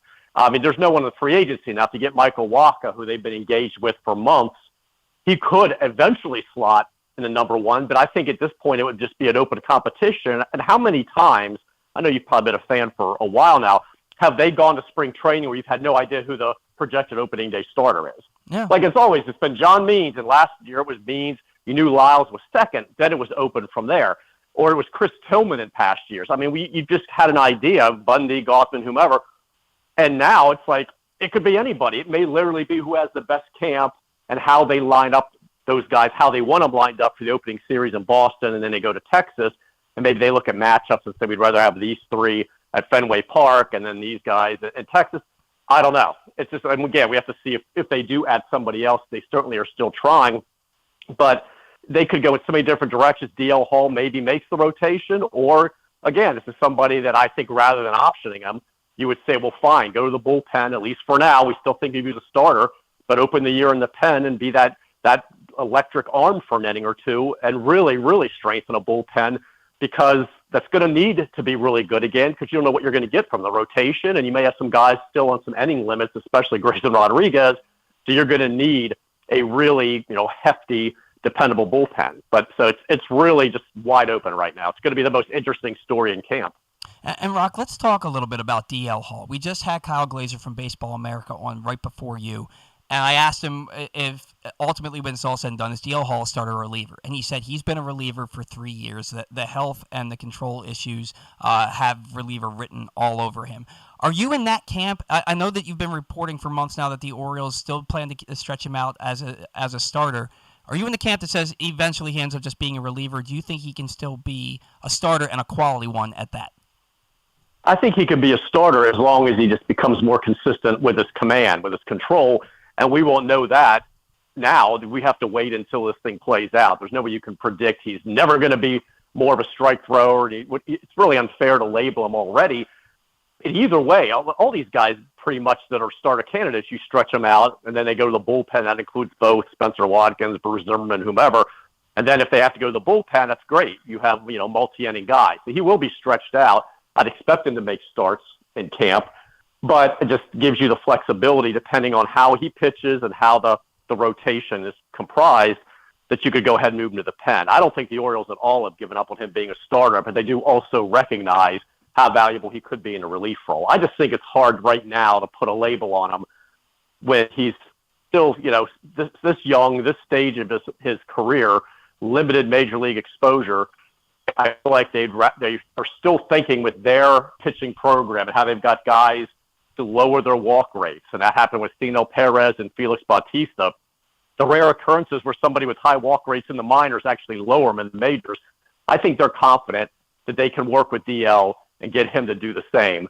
But, if he isn't able to do that, if he's still a little bit erratic, or they feel like he's better just in short bursts, then he ends up in the bullpen. But I just think it's too soon to tag him with any labels right now. Well, Roch, and I'm glad that you said that, because at AAA his walk rate was like 5.8, but when he got to the majors it dropped down to 4.0, and that was with limited time with Chris Holt and Holmes up there. So I think that there's still something to be said for him as a starter. And look, Randy Johnson, big power lefty, he's a Hall of Famer. In his age 26, 27, and 28 seasons, he led the major leagues in walks, and they didn't give up on him. Not saying that DL Hall's Randy Johnson, but you're never going to know if you end up putting him in the bullpen before his career really gets started. Moving over, right? He's had trouble getting rolling too, because he has had the injuries. He's been shut down. Was it 7 appearances at Bowie the year before? Mm-hmm. And there was something else before that. I think it was oblique that he had to be shut down. There was no 2020 minor league season. So I mean, he's been stalled because of that. Maybe he'd be further along without all of those issues. So again, I like I said, I just think it's too soon to label him strictly as a reliever. But if that's what he ends up being, and he's a dominant guy in that bullpen for them, they'll take that. Yeah, no, I think either way he's going to have a prominent role with the Orioles before all is said and done. Look, middle of the order bat was, in my opinion, a big priority. You wrote about it during the season and during the off season. They went out and they got guys, left-handed hitting DH first base types like Francie Cordero, Lewin Diaz, Brian O'Hearn, and Nomar Mazara. They added Adam Frazier to play second base, but none of those guys really fits that mold of a true middle of the order bat, except for maybe Nomar Mazara. Were the Orioles in on any of those second-tier guys that we heard about, like a Josh Bell or a Brandon Belt, or did they kind of realize early on in the offseason that it was probably going to be out of their price range to add somebody like that? Yeah, I mean, certainly the shopping list was limited if you are, prepared to make more of a commitment lengthwise and, financially. I know there was interest in Belt, there was interest in Hosmer, there was some interest in Carlos Santana, and once those guys were off the board, they kind of resigned themselves to the fact that, we may just go with who we have in camp. Really, it was for a left-handed hitting backup first baseman / corner outfield type. I don't know if they were really ever in seriously on a big impact middle-of-the-order bat. Now, it was also limited where you could play them. Now, they did mention that with their flexibility, guys that were able to play multiple positions, that opened things up a little bit. They didn't go into the offseason targeting a specific position necessarily for that. But let's face it, the outfield's fairly set. The infield especially because they wanted a left-handed bat like Frazier to replace Odor, even if it's in a platoon-type role with the versatility to go the outfield. That was becoming set, and they don't have any place, behind the plate. They're set there, so it was like, where are you going to – it's going to have to be a guy who maybe is first base / DH / some corner outfield. So that kind of limited your market a little bit. But again, the really pricey items, the impact guys, I think were just out of their reach, and maybe we were a little bit surprised by that because we thought they were going to be spending more. Maybe we misunderstood what liftoff meant. That wasn't about the payroll, though it is going up just organically because of arbitration raises and the guys they did add. But it wasn't going to be a significant jump or suddenly they're, offering, Correa money or whomever. Like, they weren't going to do that. Right. So I think that they are really counting a lot on guys getting like full, healthy, and productive seasons from an Austin Hayes, a Ryan Mountcastle, having a full year of Adley Rutschman, having a full year of Gunnar Henderson is huge, maybe a full year of Kyle Stowers, and then, Colton Cowser comes up a little later, if it's Norby, whomever, and it's more of the in-house guys who are already there or on their way that are going to be impactful in that lineup. You mentioned Austin Hayes. You mentioned Kyle Stowers. Austin Hayes was looking like an all-star through June. And then from July on, he fell off a cliff. And we think it's because even though he played all year, never really had an IL stint, he got hit in the wrist like 2 or 3 times. His hand got stepped on. You could tell he was laboring and playing through injuries. How much of that was a factor in how poor he was the second half of the season? And what are their plans for him? And what are their plans for Kyle Stowers, who didn't get much run after he got called up for good late in the season? Yeah, I mean, Hayes would never admit, and I've run that by him and other people like in his camp. Like, was it just because he was playing through injuries? He made that great diving catch along the right field line in Chicago, right above us, the White Sox series, because we were right down the line for the press box. And again, he stayed off the IL, but he was playing hurt. But he won't use that as an excuse. There's just like, he fell into some bad habits. He thought the way he was being pitched, he didn't adjust, things like that. So, again, the club feels like they're going to be able to get more out of him. If he stays healthy and works on those things, the things that he, or he's prone to falling into these slumps, he'll be better. Who knows? But I think he's, the primary left fielder. But I think they also are looking to be able to maybe sit him. And this is also true of Mountcastle against certain unfavorable matchups against right-handers. And if you have that kind of depth where guys can move around, you can go ahead and put somebody else in left field. And with Stowers, I don't think he's being handed a job. He's got a really good chance to make it as an extra outfielder with Ryan McKenna and him on a 4-man bench, or, just some DH opportunities. I mean, that's the thing. The DH spot is really fluid now. So there are going to be a lot of nights, I think, where Santander's the DH, and that could open right field for Stowers. Stowers could be the DH. Santander's going to play some first base, I think. So that opens up. So I think there's room to get Stowers in the lineup, and then that's just assuming he makes the club out of camp. I guess if he hits 060, maybe he doesn't, but assuming he earns the job, and then it's a matter of whether he holds on to it or not. Eventually it's going to get crowded because we do expect Hauser to come up, and that's another outfielder, and that's a very pleasant problem to have. If you have to find room, and if they're, really disappointing at the break, then maybe they go ahead and move somebody. I know that Hayes in the past has drawn trade interest, but you would be selling low right now with him. And I think they're just looking instead, we'll hold on to him and hope that we get more out of him. He's a toolsy guy. He's pretty much got it all. Plays a good left field, which is important in Camden Yards. But they just need to get a full, consistent season out of him, and he hasn't been able to do that for a variety of reasons. Yeah, he's put together good halves, whether the first half or the second half, but never a full season. And hopefully he can do something about that this coming season. Same thing with Kyle Stowers. I'd like to see him get a little bit more run, but it's up to him.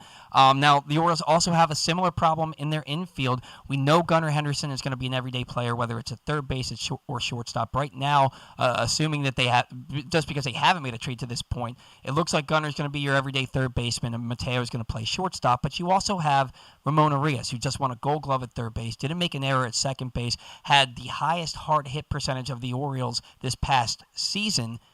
Do you think a trade is coming for one of these infielders? I can't imagine having a player like Ramon Arias and not having him play every day. I know you can platoon, but isn't there something to be said for having somebody be comfortable playing one position?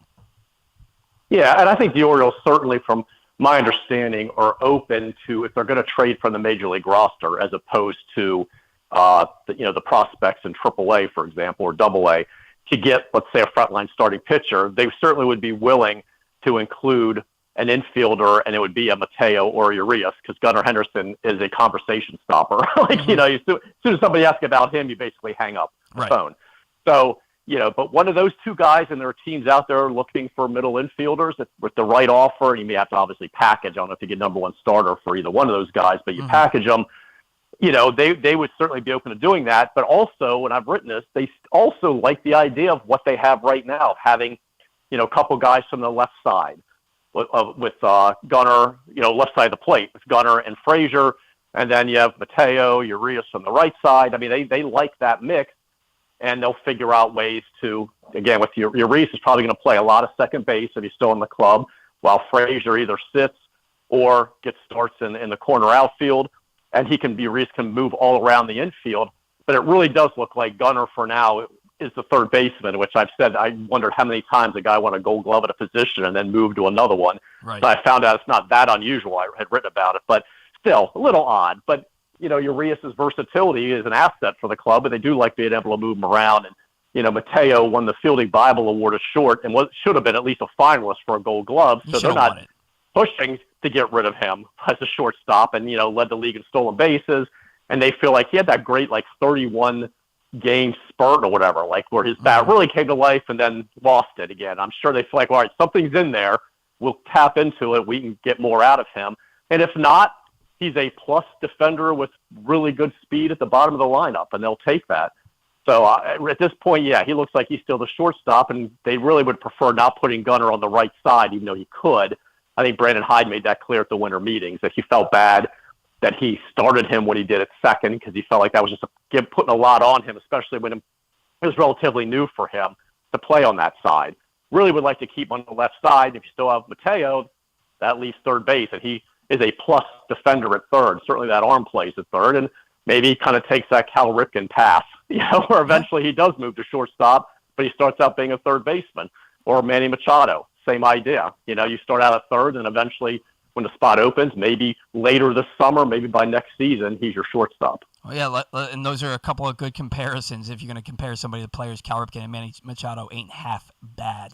Look, Roch, it's going to be an exciting season, maybe even more exciting than last year. Looks like Brandon Hyde's going to have a lot of roster and lineup flexibility with the players that he has on the roster and the players that are knocking on the door. So certainly should be an exciting season for you to cover the Orioles. We know you're a busy guy. Thank you so much for taking some time for us here on Saturday morning.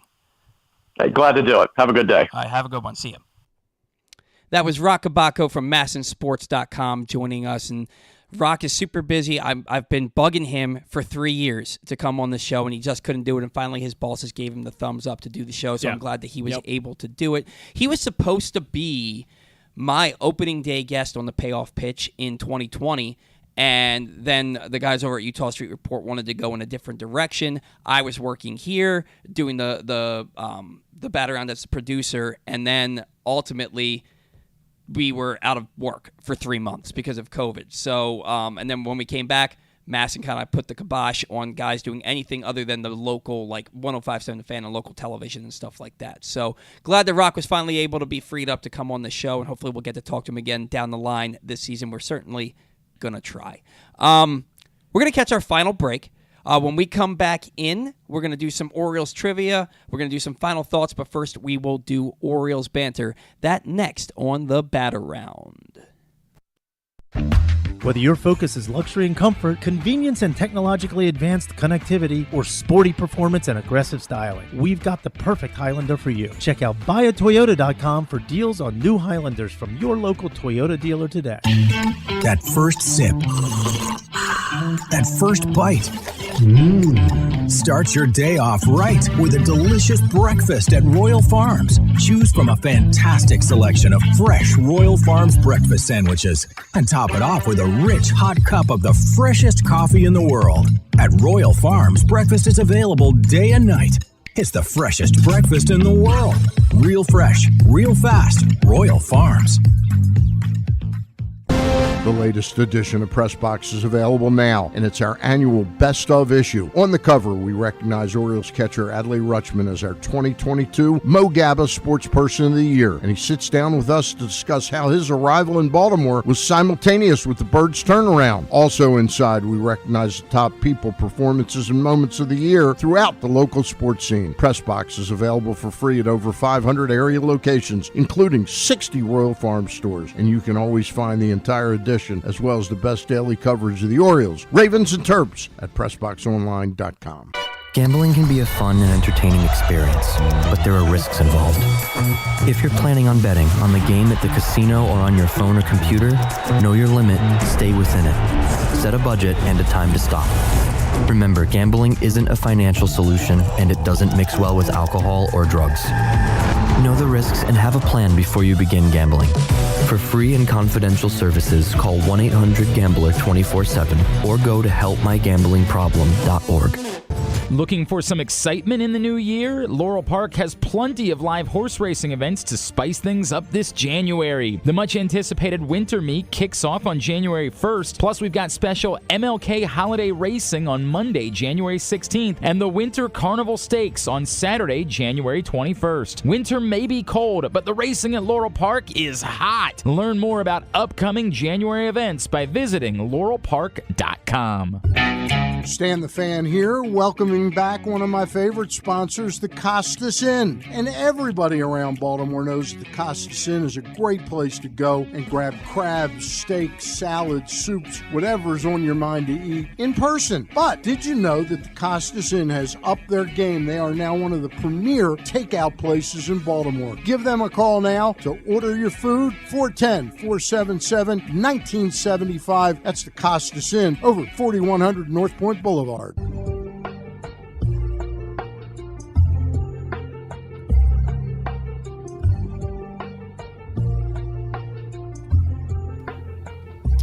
All right, welcome back to the Bat Around. Another great show today. Special thanks again to Kyle Glaser from Baseball America and Roch Kubatko from MASNsports.com for taking some time on the show for us this morning. It is time for Orioles baseball. I wish it was time for Orioles baseball. It's time for Orioles banter. We've entitled this one Prospects Galore, but before we get to the prospects, I do want to talk a little bit about Ryan Mountcastle. Stan is very low on Ryan Mountcastle. And look, with reason, right? Yeah. He led the team in strikeouts last year. He hit about 250. The on-base percentage is super low. And this was a guy who was he's a former first-round pick who absolutely dominated the minors. And if he ever struggled at a level, he came out at that same level the next year and dominated. He was in his final full minor league season, all he did was win the International League AAA MVP. And then he came out as a rookie in 2020, and he hit .333 with 5 home runs, and he had like a .380-something on-base percentage. You're like, Ryan Mountcastle's legit. And you saw the hand speed, the barrel-to-ball skills, and you're like, this guy's going to be special. And then in 2021, his full rookie season, where he got credited as still a rookie, and he won the Players' Choice Rookie of the Year, he led all Major League rookies with 33 home runs, set a new franchise record. He drove in 89, and this is after he started out hitting like 190 in April with no home runs. Or I'm sorry, I think he hit 1 home run. He was not productive his first month of the 2021 season, and he still hit 33 home runs and drove in 89.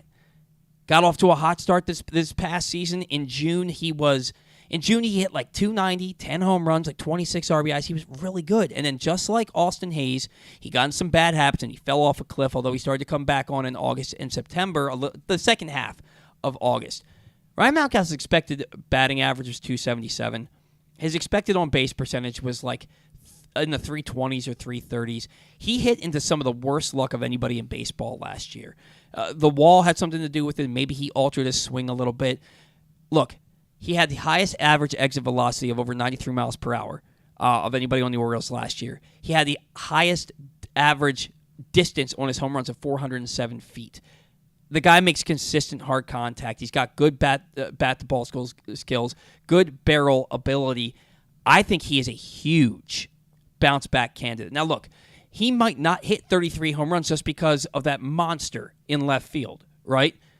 But if he, I think this is a year where Mountcastle comes out and hits between 270 and 290. He's going to show the power. I think he's going to hit a lot of doubles. And I look at Ryan Mountcastle to really prove that he belongs in the middle of this Orioles order. The pitch recognition and the swing decisions has got to get. There's no getting around that. It's got to get better. You can't be swinging at pitches that are 6 inches above the top of your helmet. You can't, and he did that on more than one occasion this past year. You cannot get yourself out when there are guys on base. Make them pitch to you. And that's, again, why I wanted the middle-of-the-order guy to be added to this lineup so that he has a little bit more protection. It's like, you know what, we got to pitch to him because if we walk him, we don't want to face this guy. You didn't do that. And I think that could hurt Mountcastle, but I trust him as a hitter enough to think that he's never going to be a big walk guy. He's never going to have a 350 on-base percentage, but if he can hit 280 and get on base at a 320 clip, he's going to hit in the middle of the Orioles order for a long time. Yeah, I mean, I think after his rookie year, regression was kind of imminent because it is for a lot of guys. They come out and then the league figures them out the year, the year after. And I think that happened to Mountcastle in some respects, but I also think the wall had a really big, degree of change for him. It really changed a lot, right? Mentally, what he was able to do. I mean, if you hit a ball now, 310, 320 feet, it could turn into an out. It could be a double. You don't really know what it is. Before, you were more likely for that to be a home run. So there's a lot of things that have changed. Well, not 310, 320. I don't remember the exact dimensions. It's 333 down the line. It was 333. Okay, so 333 then we'll use for an example. It changed now, and that's something that he had to deal with. And again, like you said, mentally, I know Trey Mancini said it affected him mentally, and I can't imagine Ryan Mountcastle was any different. So, especially being a younger player so early in his career. And with all those factors, you combine the sophomore slump that a lot of guys end up having in the league, probably figuring out where Ryan Mountcastle, doesn't really like being pitched to, and the pitches he doesn't like seeing. There's a lot of factors that go into that imminent regression that I talked about. So I think, now that regression happened and he can go back and figure things out, and then he can get right mentally, and he can, start to figure out what pitches that he really didn't hit very well in 2022. He can come out in 2023 and improve upon that. And, there were, like you said, a lot of bad swing decisions. The on-base percentages got to get better, and I think he'll do all that. It's not going to be a drastic change. I don't think he's going to go anywhere to like a 350 OBP or something crazy like that. But if he brings up his OBP up by 10 or 15 points, you're looking at a much better player and a much more significant middle-of-the-order bat. And here's the thing with Ryan Mountcastle. With a guy like him, I am less concerned, and this is going to sound weird, but I'm less concerned with on-base percentage simply because of the fact that if he hits 280, he's going to be productive. Well, I think you're right, because we know he's not an OBP guy first and foremost. That's not his goal. That's not what he goes out there to do. He's out there to hit home runs. Right. He's going to hit in the middle of your order. And if he hits 280, that means he's probably going to hit between 20 and 30 home runs. Yeah. He's probably going to hit between 30 and 40 doubles. He's going to drive in between 80 and 100 runs. And that's really all I care about with Ryan Mountcastle. If he's hitting the 6-hole and he walks to get to Kyle Stowers or Adam Frazier or Austin Hayes, all right. I mean, all right. I'd rather you come up there and hit a home run. You know what I mean? So, I'm less concerned with his on-base percentage because of where I expect him to hit and what I expect him to do with the bat. And look, if he hits 280, the on-base percentage is going to be there respectively. It's not going to be, like you said, 340, 350, but 280 for Mountcastle means it's probably 315, 320. Right. No, definitely. And I guess my expectations for Mountcastle are a little bit inflated, and I think that is probably a lot of people have watched this team for the past few years because you saw what he did in AAA MVP, or in International League MVP, I should say. And then, again, that 333 batting average that he had in 2020, you got really high on Ryan Mountcastle. I think you did, I did, we all did. And I think for Stan, especially when he talks about where he is with Mountcastle now, and he's so far down, I think it's a little bit of recency bias for all of us that we look at Mountcastle and we say, okay, didn't really have that great of a 2022. I think we have to, again, look back at what he's done in those previous years, 2020, and then, of course, in what he did in the minor leagues, especially AAA. He's a better hitter than he was. And like you said, the advanced metrics show that he can get back to being what he was in the minors in 2020. Yeah, the metrics, the peripherals show that last year should have been a lot better year. A lot better, potentially a breakout year for him. The walk rate went up, the strikeout rate went down. Not a lot in either category, but they still went in the right direction. The expected on base percentage, the expected batting average, the expected production was all far higher than what he actually did. So we expect, in baseball, you kind of come back to who you are at some point. So we expect some of those balls that didn't land for him last year to land for him this year. What I really hope that they did down in Sarasota, and I don't know if they did or not, what I really hope they did is that they changed the dimensions of the practice field. Because they had the Camden Yards field down in Sarasota, and they changed the dimensions at Camden Yards, but not at the spring training facility. I would expect they didn't because they had that whole bar area in left field, so I wouldn't expect that's the main field. That's Ed Smith. Okay. I'm talking about that they have every minor league team every major league team. Their spring training facilities have like 8 different full-size baseball diamonds, and one of them is a replica of the big league stadium. And I think that their replica field, if they change it to mirror to be what Camden Yards is now, that's important for your right-handed hitters. It's important for your outfielders, especially with the wind down there. And if you can hit well on that field down in February and March down in Sarasota with all that wind down there, it bodes well for you coming up to Camden Yards, especially when you get to the summer months. No doubt. So I hope that they did that for the sake of their right-handed hitters. I know they want to go with a lot of lefties. They want a lot of lefty bats for this ballpark, but some of your better hitters are still going to be right-handed. So here's something I'd like to see Ryan Mountcastle improve on in 23, and that's going the other way. You take JD Martinez, for example. We've talked about him on the show and how a lot of his home runs are the other way. And that's why he would fit so well into Camden Yards. I would like to see Ryan Mountcastle, a guy who's here for his bat, a guy who's here to be in the middle of the order, be able to go the other way and stop pulling the ball as much as he does. Because right field, you see Austin Hayes, Trey Mancini, those kind of guys did that last year, where they were able to go the other way and spray the ball for a home run to right field. And that's probably an easier avenue right now than it is to left field. So I'd like to see Ryan Mountcastle improve upon that. Man, JD Martinez is another guy I really wanted here. And he took less money to go to the Dodgers. But it makes sense, right? I mean, you're a Dodger, so. Yeah, I get it. But yeah, I'm and the thing is, I already like Ryan Mountcastle's ability to go to the opposite field. When he's on, and people used to say this about Chris Davis all the time, but when Ryan Mountcastle's on, he hits with authority to right field. I've seen him hit some monstrous home runs. I'm going to look up his splits on where he hit the ball last year. I remember on opening day 2021, he hit a home run, the home opener. It was his only home run in the month of April. He hit a home run to right field. He hit about 118 miles an hour off the bat, and it was a shot. It got out quick. Yeah. He has really good power to the opposite field. I'd like to see him. And the thing is, you see him strike out on that low and away slider. It plagued Adam Jones throughout his career, too. Yep. You see Mountcastle strike out on that low and away slider a lot, and sometimes it's not even close to the plate. And his approach to that slider, if you can't lay off of it, I'd like to see you take an opposite field approach to that rather than try and pull everything that comes to you. Right, wait on it and poke it. Yep. Right, and I don't need him to poke. If he just takes that opposite field approach on that, he can drive the ball with authority. I would love to see a lot of those sliders turn into sharp line drives down the right field line. So if you look at his metrics from 2022, he pulled the ball at a 32.1% rate, hit straight at a 37.5% rate, and went oppo at a 30.4. So considerably less. It's not too far away. It's actually an improvement because in 2021 he only went oppo at a 28.4% rate, which is, I would say, on the lower side of things for a lot of guys. So it did a little bit better than I thought he did, but it's still, again, you really want to see him doing more of that, considering that Camden Yards is so difficult now in left field. He's realistically, let's say he had how many at bats last year? Let me pull that up. I would say. It looks like he had. Hold on, sorry, I'm having trouble finding it.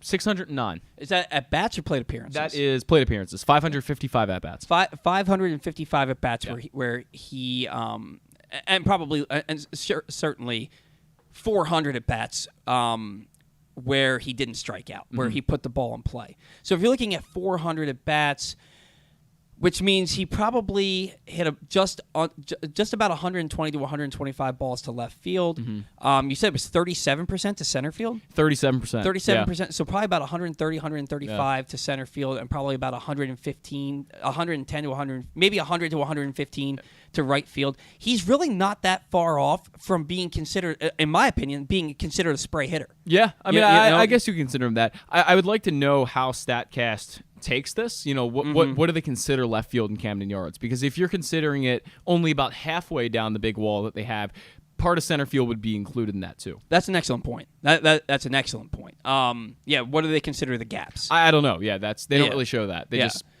look. I think Ryan Mountcastle has a potential to be a complete hitter.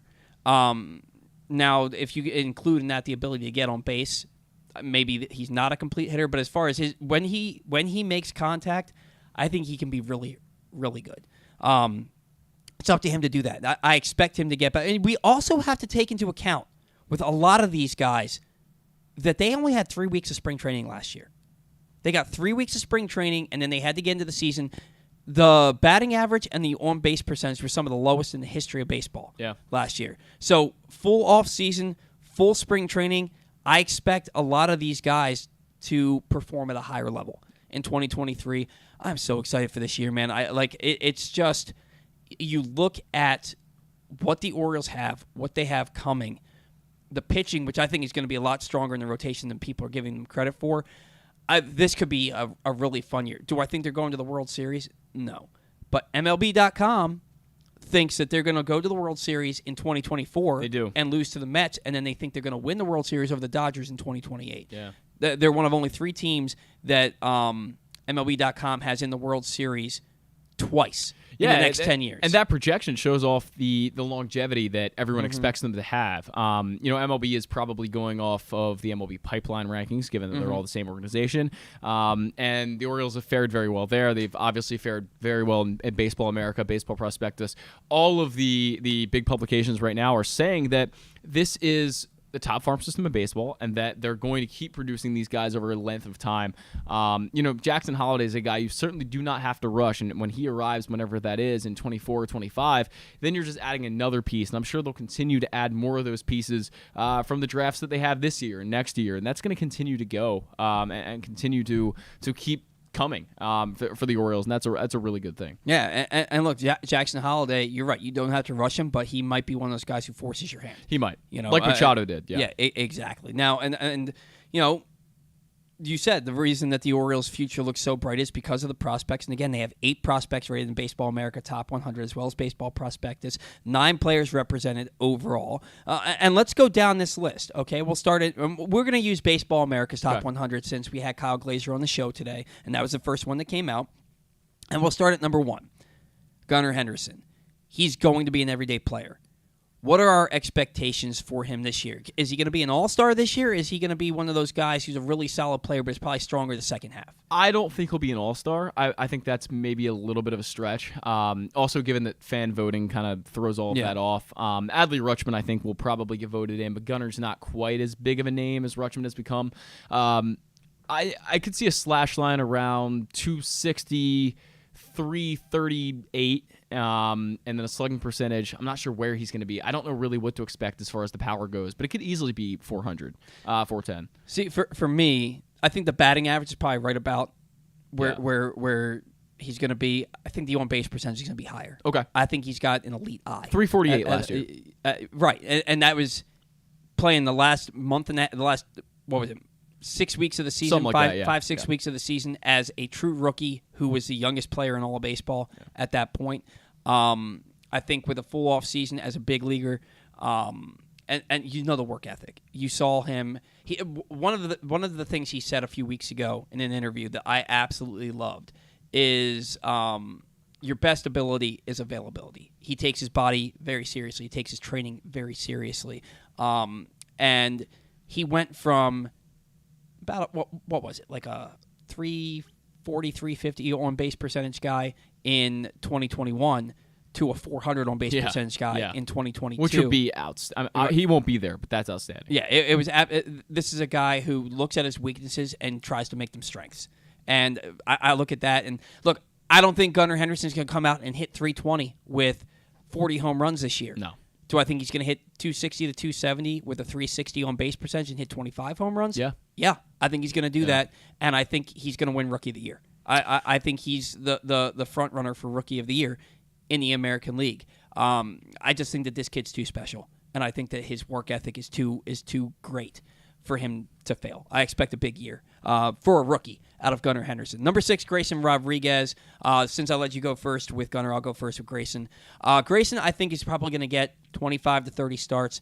I'm expecting his innings to be between 130 and 150. I think he's going to be his innings are going to be limited to start the year. I think maybe a little bit better than Tyler Wells this past season, but you have to remember he missed 2.5 months with that lat injury.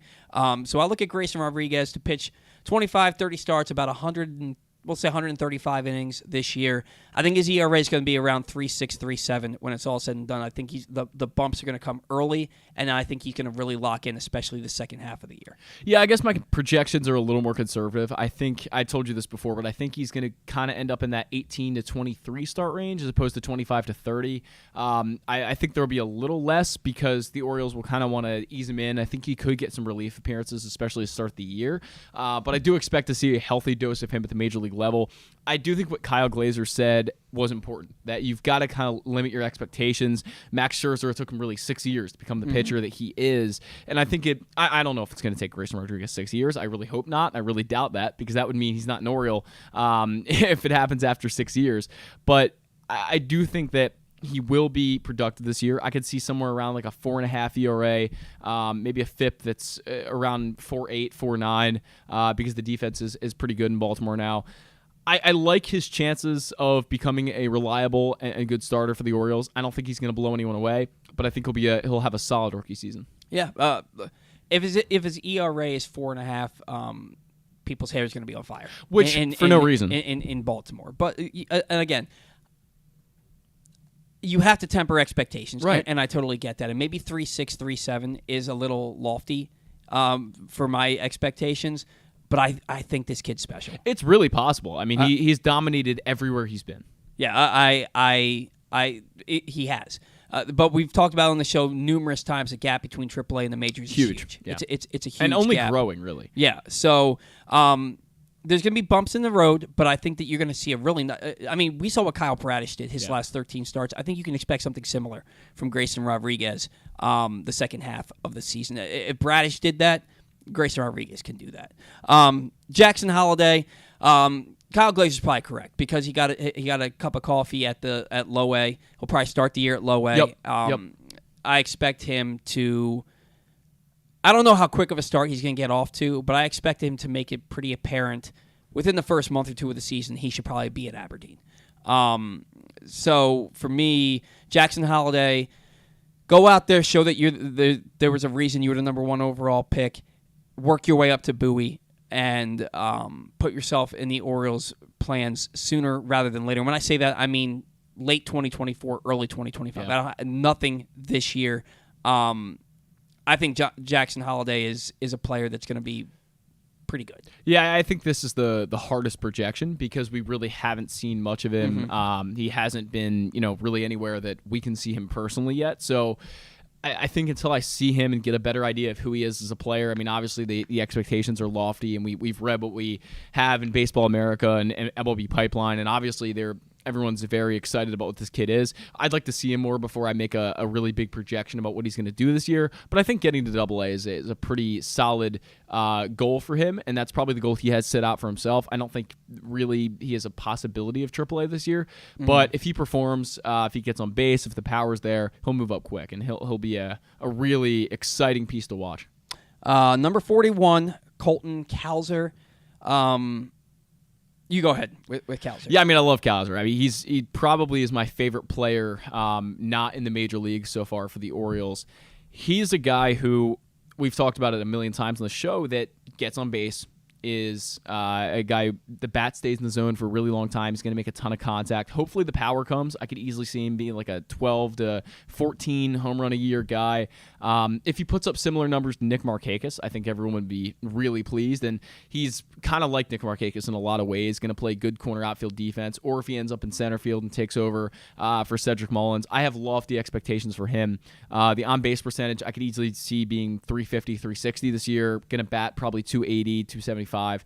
And again, that 12 to 14 home run range. So, are you talking about at the minor league or major league level? I think a combination of both. I think he's going to play a little bit of start off in AAA, but by June or July, I think he's going to be pushing the Orioles on the envelope, I guess is the word for it, and really trying to make that major league appearance. So I think he's going to have kind of a season in both leagues. So I look at Colton Cowser, and we talked about Connor Norby and Joey Ortiz earlier this year, and they both hit the ground running when they got to AAA. Yeah. Colton Cowser did not. Colton Cowser got off to a slow start. The bat came on towards the end of the year, but when he got to AAA, a little bit of a slow build up there for him. I expect him to start the year at AAA. I think that it's really going to depend on he and Austin Hayes, in my opinion, when he gets here. If Austin Hayes gets off to the start that he got off to last year, people aren't going to be talking about Colton Cowser. Right. If the second half of last year bleeds into the first half of this year and Cowser's down to AAA tearing it up, you're going to hear conversations in late May, early June. People will be calling on Cowser immediately. Yeah. Like that's just generally how this fan base likes to do Exactly. things. So Colton Cowser, for me, I think he's a really good hitter. Yeah. I don't think he's a big, powerful guy, but No. I think he's a really good hitter. I think you'll probably see him hit between 280 and 300 at AAA. And then I think he'll get to the major leagues this year, and I don't think he's taking Cedric's job. I think he's getting to the majors and he'll play a corner outfield spot. I think they're going to hit him lower in the order, and I can realistically see him hitting probably about 250. Sure. With a 340 on base percentage. Yep. Once he makes his debut, I think the bigger expectations start to come in 2024 for Colton Cowser. But just him getting here in his second full season would be a big deal, and that's what I expect. I think that's what everybody expects for Colton Cowser. I don't think that he's going to be a difference maker, but I think he's going to be solid to start his big league career. DL Hall already got the cup of coffee with the Orioles. His last 13 in a third innings, he had like a 165. He had like a 1.13 ERA. The ERA for the regular season was like 5.93, but a 1.65 fielding independent pitching for DL Hall. Kyle Glaser thinks he's had reliever written all over him for 3 years. Roch seems to think, and he has the inside intel with the Orioles. He believes that the Orioles still view him very much as a starter. I think he's going to start the year AAA in their rotation, and then it's up to him. It's up to him. Right. I have no idea how to project him because I thought that he was going to be gangbusters last year in the minors, and he had a really nice stretch there. He did. Really nice, like 8-start stretch where he was off the charts phenomenal, and then he gave up like 6 or 7 runs 2 out of the next 3 starts. So for me, DL Hall, God, I really hope that he limits the walks. I really hope that he proves that he belongs in, and I think he proved at the end of last year coming out of the bullpen that he belongs, but I hope he proves he belongs as a starting pitcher. He's got an ego. Yeah. And when I say, I don't mean that in a bad way. He believes himself. He's very confident. Now, I don't think arrogant. I think he's confident. And I think that he's a guy who is going to challenge himself to force the Orioles to put him in their opening day rotation. I don't think it's going to happen, but I think that we see DL Hall we're going to see him in one form or another at the big league level. I hope it's as a starter, but I have no idea how to call this right now. I tend to agree with Kyle Glaser that he's had reliever written all over him for a little while. The starting thing just hasn't really worked out in a sense that he hasn't really been able to gain 22. that. I know, 100%. And I'm giving him the shot. And I've said before that I fully would give him the starts in AAA and let him work it out and see where he gets from there. I think there's upside for him, a ton of upside. I do believe in him more as a reliever, but I'm willing to keep an open mind and see where he goes. I certainly don't want to write him off. Like Roch Kubatko said, it's really, really hard to put a label on a guy that young and say, oh, he's going to be this. I'm predicting that, but I'm definitely not going to say it's a definitive. All right. And we're going to lump these next 3 guys together just because we're running short on time here. Number 76, Jordan Westberg. Number 93, Connor Norby. And number 95, Joey Ortiz. Yep. I think all of these guys have an opportunity to play at the big league level this year. I also think all of these guys have an opportunity to get traded this year. Yeah, also true. Look, Adam Frazier is going to have a lot of say in what happens here in one of maybe three ways. Either he's 2022 Adam Frazier, and they can't justify continuing to put him out there, even though they justified Rougned Odor last year. They sure did. Number two, he's going to be so good. He's going to be back to the 2021 and prior Adam Frazier to the point where it's like, this is our everyday second baseman. We got to play him every day. I don't know how much run he's going to get in the court. I think that might be something they do in April, and then not again with the corner outfield spots. Or number three, he's going to be so good that he's a trade chip. They trade him, and that's when they call up a guy like Westberg, Norby, or Ortiz.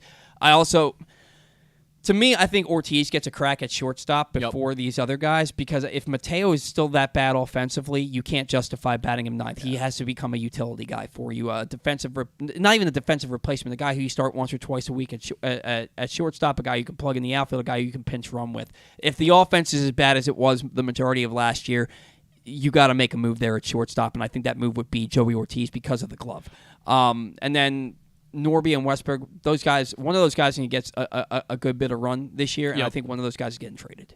Well, I think Westberg would get more run than Norby. I think if we see Norby, it's going to be more towards the end of the year, August, September. I think they're going to want to see more full year and hit from him in the minors and see what he can do. But I do think Michael Elias has used this term before, early and often. I think we're going to see Joey Ortiz early and often. I think we're going to see a lot of him in April and May, just because the Orioles don't really have that shortstop position really locked down. And like you said, great chance one of these guys could get traded. I have a lot of hope that Jordan Westberg can limit the strikeouts and put up the power numbers that he has in the minors. 27 home runs, I think it was last year, combined levels. So I think all three of these guys have upside. I'm probably the biggest fan of Norby and most excited to see him, but I think he'll be the last guy we see. His bat, I like the most out of all of them. I think that Jordan Westberg is, because of his defensive versatility and his athleticism, is maybe the more well-rounded player. I agree. But I think the guy that ends up having the better career offensively is Connor Norby. And then Joey Ortiz, I think eventually, at worst, becomes a utility infielder on a really good ball club. Exactly. And at best, maybe not an all-star, but a solid everyday shortstop. I think we see eye to eye there. Yeah. Yep. All right, let's move on to trivia. Zach, you have a question I'm a little nervous. Zach said this is a jersey number question. I wanted to do a jersey number one because you did one for me and I wanted to give one to you. So it's a guy we talked about a lot today, Ryan Mountcastle. He currently wears number 6. Can you name every player since 2000 to wear number 6? No, I cannot. Well, you can name a few. I guarantee. Melvin Mora. Mora. How many are there? So I didn't actually count them up, but I was just going to go off. Is it a lot? It's a good number. It's probably about 7. 7? Okay, so Melvin Mora wore it from 2000 to 2009. But I will say that just because Mora did that in those years doesn't mean other guys didn't wear it before he came to Baltimore. I'm going to say, well, obviously Jonathan Scope. Jonathan Scope did it from 2013 to 2018. For some reason, Brooke Fordyce is sticking out to me. He's not on my list. There are, by the way, 2 more recent ones before Ryan Mountcastle and after Jonathan Scope. David Lowe? David Lowe wore number 9. Okay. So did Nate McLouth. Correct, yeah. And McLouth would have been in the era, I believe, of Scope. So you kind of have to cut out those playoff teams for the Orioles. Scope didn't get here until 2013. McLouth was here in 2012 and 2013. But there is one, I will say this, there is one for every single year. There is one for every We're single not missing year. any years in here. All right, Cesar Esturez was number 3. David Newhan. No, sir. Number 6. Chances are if he wore number 6, he's an infielder.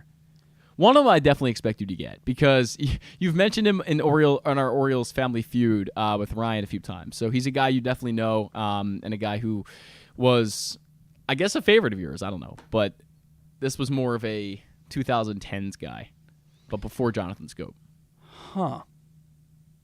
Dude, I am drawing a blank. These are tough. These are really tough. I'm really bad with jersey numbers. Like some numbers I'm good with, other numbers I'm really bad with. What was that guy's name? He was a pretty good. I can't remember. I can start giving out some hints if you want. Yeah, let's get some hints. So in 2019, there was a Rule 5 pick who wore number 6. 2019 Rule 5 pick. Was it Drew Jackson? It was Drew Jackson. Okay, Drew Jackson. So you got one more. Okay. How many do I have left? So the guy that I'm talking about that you brought up in Orioles trivia played for the Orioles in 2006, 2007, and 2010, if that gives you any hints here. So he did not wear this number in 2006 and 2007. Danny Valencia. Danny Valencia is not on this list. I thought he was. No, he is not on this list. Okay. 06, 07, and then 2010. I think Valencia wore 3, by the way. 06, he wore a couple numbers. Yeah, he did. 06, 07. Yep, in 2010. And 2010. And he was, I believe, I want to get this right, a center fielder. Oh, Corey Dickerson? You got the first name right. Corey Patterson. Corey Patterson wore number 6? Wore number 6 in 2010. I do not remember that. He did. So we have another guy who wore it in 2010, still playing in the major leagues and just signed a contract with a team as a free agent this year. And a guy who's had a pretty illustrious career. Another Rule 5 pick by the Orioles in 2010. He's had a pretty illustrious career. He just signed a contract this offseason. He's still playing. In the division, by the way. In the division? Yeah. And he played for the Orioles? He did. Dude, I have no idea who you're talking about. Don't tell me. I won't. I will not. So he wore number 6. He was with the Orioles in 2010. 2009 and 2010. Apparently a Rule 5 pick in 2009. I thought it was 10, but it was 9. A Rule 5 pick in 2009. Who played for the Orioles in 2009 and 2010, who wore number 6. If I give you the team he played for the past 7-8 years, I'll give it away, so I'm not going to do that. Yeah, don't do that. Oh, my gosh. Why am I stumping over this? Was he a pitcher or position player? He was a position player, third baseman. Position player, third baseman. 2009. Not Jose Bautista. It was not Jose Bautista. No. Okay. Yeah, because he hasn't played in like 4 years, 4 or 5 years. Yeah. Still plays and just signed the contract. You want me to give you one more hint? He signed a contract in the division? In the division. No, I there's no way that I shouldn't be able to figure this out. He's a pretty famous player. Pretty famous. Pretty famous player. Yeah. Yes, I believe. I want to see how many. And you said he played third base. 2-time All-Star, World Series champion. 2-time All-Star, World Series champion. I have no idea. I'm gonna be so pissed when you want me to give it away? Yeah. Justin Turner. Wore number 6 for the Orioles. Get the flippin' flop out of here, Justin freaking Turner. So He's the a really good player. the other ones I'm gonna just give you because they're a little less known. Melvin Mora, Scope, and Corey Patterson were the ones that I kind of expected you to get there, and Drew Jackson as well. Jose Rondon, who I believe came over from the White Sox as a waiver claim in 2019, also wore number 6. Ryan Adams, who I don't know. I was literally just thinking. Oh, you were Ryan thinking Adams. Ryan? Okay, so Ryan, Ryan Adams was a guy who I thought was going to turn into like a Brian Roberts. I don't really type remember of Ryan player. Adams. He and Justin Turner came up right around the same time. And I thought they were, and I actually liked Adams more than Justin Turner. I thought that Adams was going to be a better hitter. I don't remember, and it never. I mean, you were like. You're talking. I was like 10 years old. So. Yeah, you were a lot younger. Stephen Tollison on the 2012 team. Steve Tollison, I remember him because he hit a home run off of Cliff Lee in that Phillies series. Okay. I remember because I was randomly working at the Glen Burnie Bonefish that day, and I remember him hitting. It was the same day that I think Wieters hit a walk-off double off the out-of-town scoreboard, and Jones hit a home run, and like the Orioles took 2 or 3 in that series. And that kind of knowledge is why I give you these questions. And the final one was right before Melvin Mora came in on the 2000 Orioles. Rich Amaral wore number 6. He also wore it in 1999. So Rich Amaral, better player for the Mariners than he ever was for the Orioles. So there you go. There's your number 6 wearer since 2000. Rich Amaral. All right, Zach. Since you stumped me pretty good on that one, I'll let you do your final thought first, if you have one. I haven't come up with it because I've been thinking about the trivia, so I'll get one going. I know you have a more important one than I do. All right. Look, I had it in my notes for our first guest to talk about this. And for reasons that I won't get into, he was not comfortable talking about it. My co-host was also uncomfortable talking about it one way or the other, for both of them, one way or the other, because of the position that it puts them in. With Zack trying to work in this field, he doesn't want to say anything about the situation. And with Stan, it's a personal preference for him. We've been accused of burying the lead today, and I assure you it was not the intent, but out of respect for the founder of the show who passed it on to me, who is a weekly guest of ours, and then out of respect for my co-host and producer who's done a phenomenal job for the last 3 years with me, decided not to talk about it until my final thoughts. But yes, of course, on an Orioles-centric baseball show that we have more than 2 hours to talk on every week, I'm going to talk about what happened this week with John Angelos on Martin Luther King Day. And if you are new to this, Mr. Angelos, he got a bit defensive on Martin Luther King Jr. Day at a press conference. The Orioles and Mayor Brandon Scott announced a $5 million commitment to the College Bound Foundation, and basically that helps less fortunate Baltimore City students pursue a college degree or a post-secondary alternative schooling. Again, don't want to bury the lead here. It is important to acknowledge that this is a big commitment to the city of Baltimore by John Angelos and the Orioles, and it can't be understated how important this is, because there's a lot of kids who don't have an opportunity simply because of where they were born, and so this is $5 million to help underprivileged kids have a chance at college or a career path after high school. That's a big deal, and we need to focus on the fact that that's wildly important. Unfortunately, the tenor of the press conference changed when Dan Connolly of The Athletic, and he's been on the show a number of times, asked John Angelos about why the Orioles haven't signed a lease agreement yet with the Oriole Park at Camden Yards, and the future of ownership and all sorts of things. John Angelos took great offense to the question, saying he was going to take Connolly to task that it wasn't quote, appropriate subject matter on Martin Luther King Jr. Day. He also said the future lease agreement was not important at all to discuss on Martin Luther King Jr. Day, and that Connolly's focus was completely out of touch. He invited Dan Connolly and all the other members of the media to come to the warehouse next week with him. He said he'll open the Orioles books, be very transparent about the Orioles and how they're being run. But let's be honest here. How defensive John Angelos got, how condescending he was to Dan Connolly, it was a bad look. It was a bad look for the owner of the Orioles, especially when you look at the fact that the lease agreement hasn't been signed yet. It's only the second time in the last 4 years that he's spoken to the media. He chose this day to speak with the media and said the questions were welcome. With the lawsuit going on within his family, with the questions surrounding whether or not this team will continue to be owned by the Angelos family moving forward, him getting so defensive was not a good look. What I will say is that I'm sure the stress and the pressure that he's under is wearing on him. You can tell. You can tell by the cadence in his voice, the condescending nature and tone that he took when answering Dan Connolly's question. I'm going to take you to task a bit.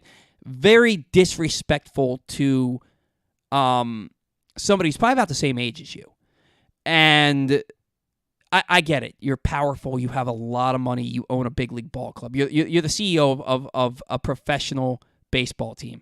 So you're going to have an air about you. And I understand that. And I understand that when you're stressed out and maybe you're not sure about the future of the ball club and somebody's asking you these questions and you've probably been asked this by so many people that you're just done with it, and you took it as this public speaking appearance as an opportunity to let people know exactly how you feel about being asked this question so many times.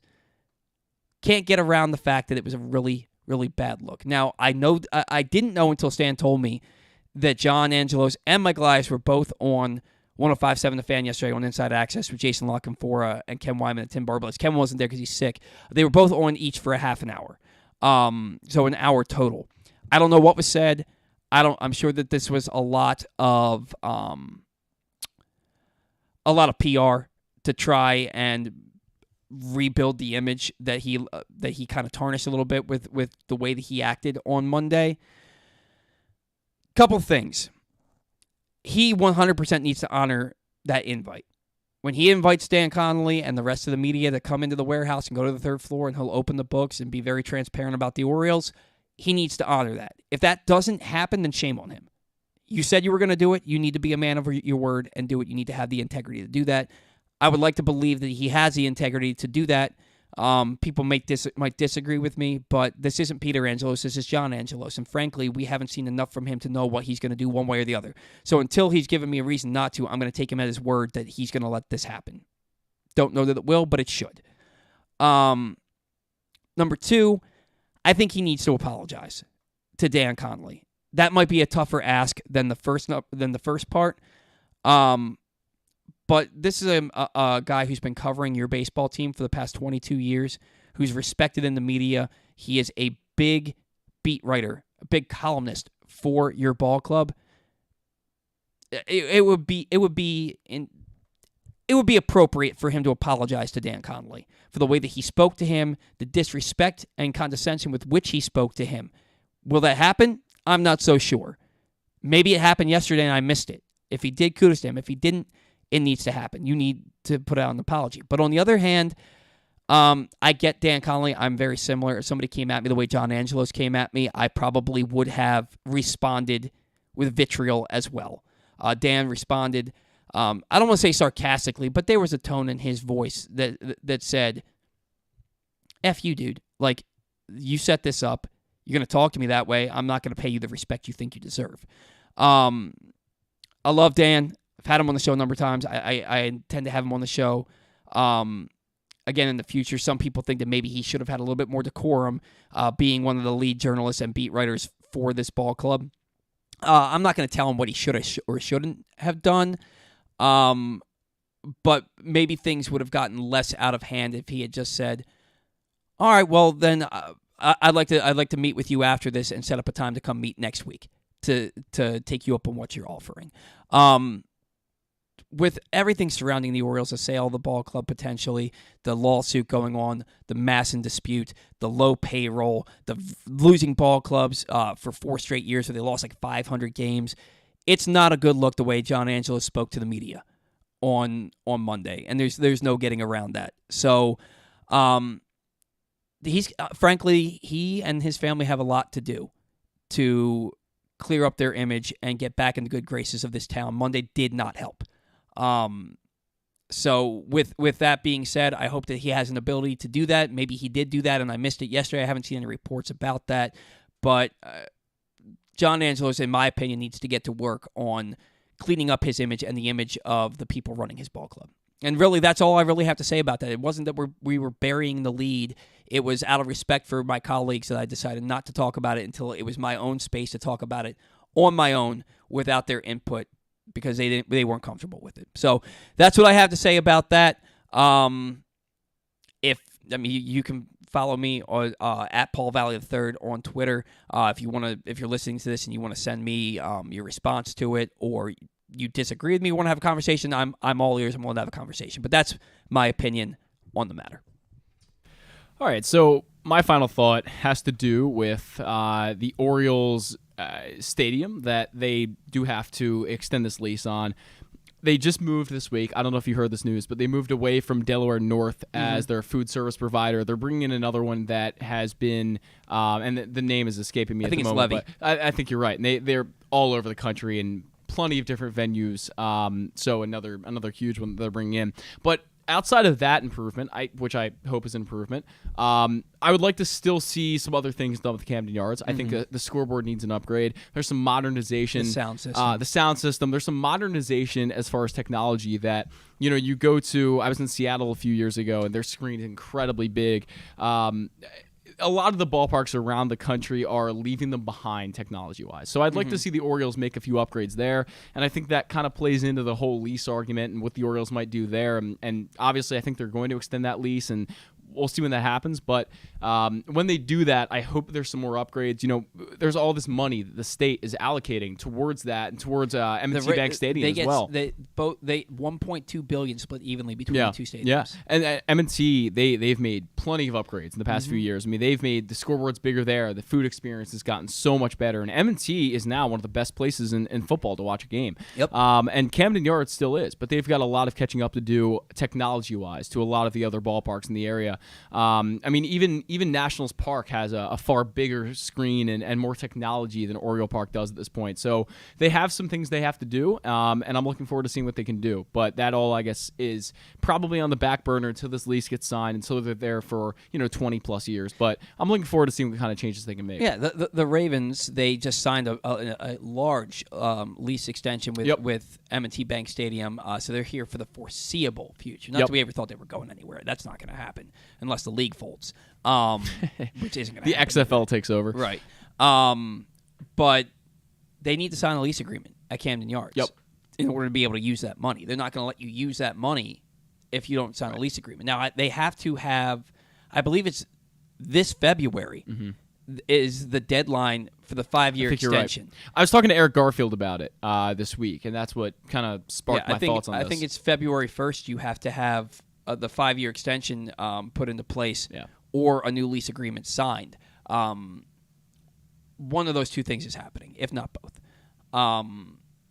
But yeah, and that's when they're going to be able to use the money for the upgrades. They know they need upgrades. The money's there the state's giving them to make the upgrades. At least extend the lease, and by extending the lease for the next 5 years, the people that think you're moving the team, you quiet them at least for the next 5 years. I would rather see you sign a 30-year extension like you did when you first opened the stadium, but baby steps, do something. They have to. Yep. They have to. I think a potential sale probably is in the way of that right now, but like I said, I'm really looking forward to seeing what they can do with Camden Yards, and there's a lot of upgrades they can make to make it even better than it already is. It already is one of the top places. They need an open concourse. Yes. I think that's something that is firmly in the works once they get that lease agreement put in. Totally place. agree. All right.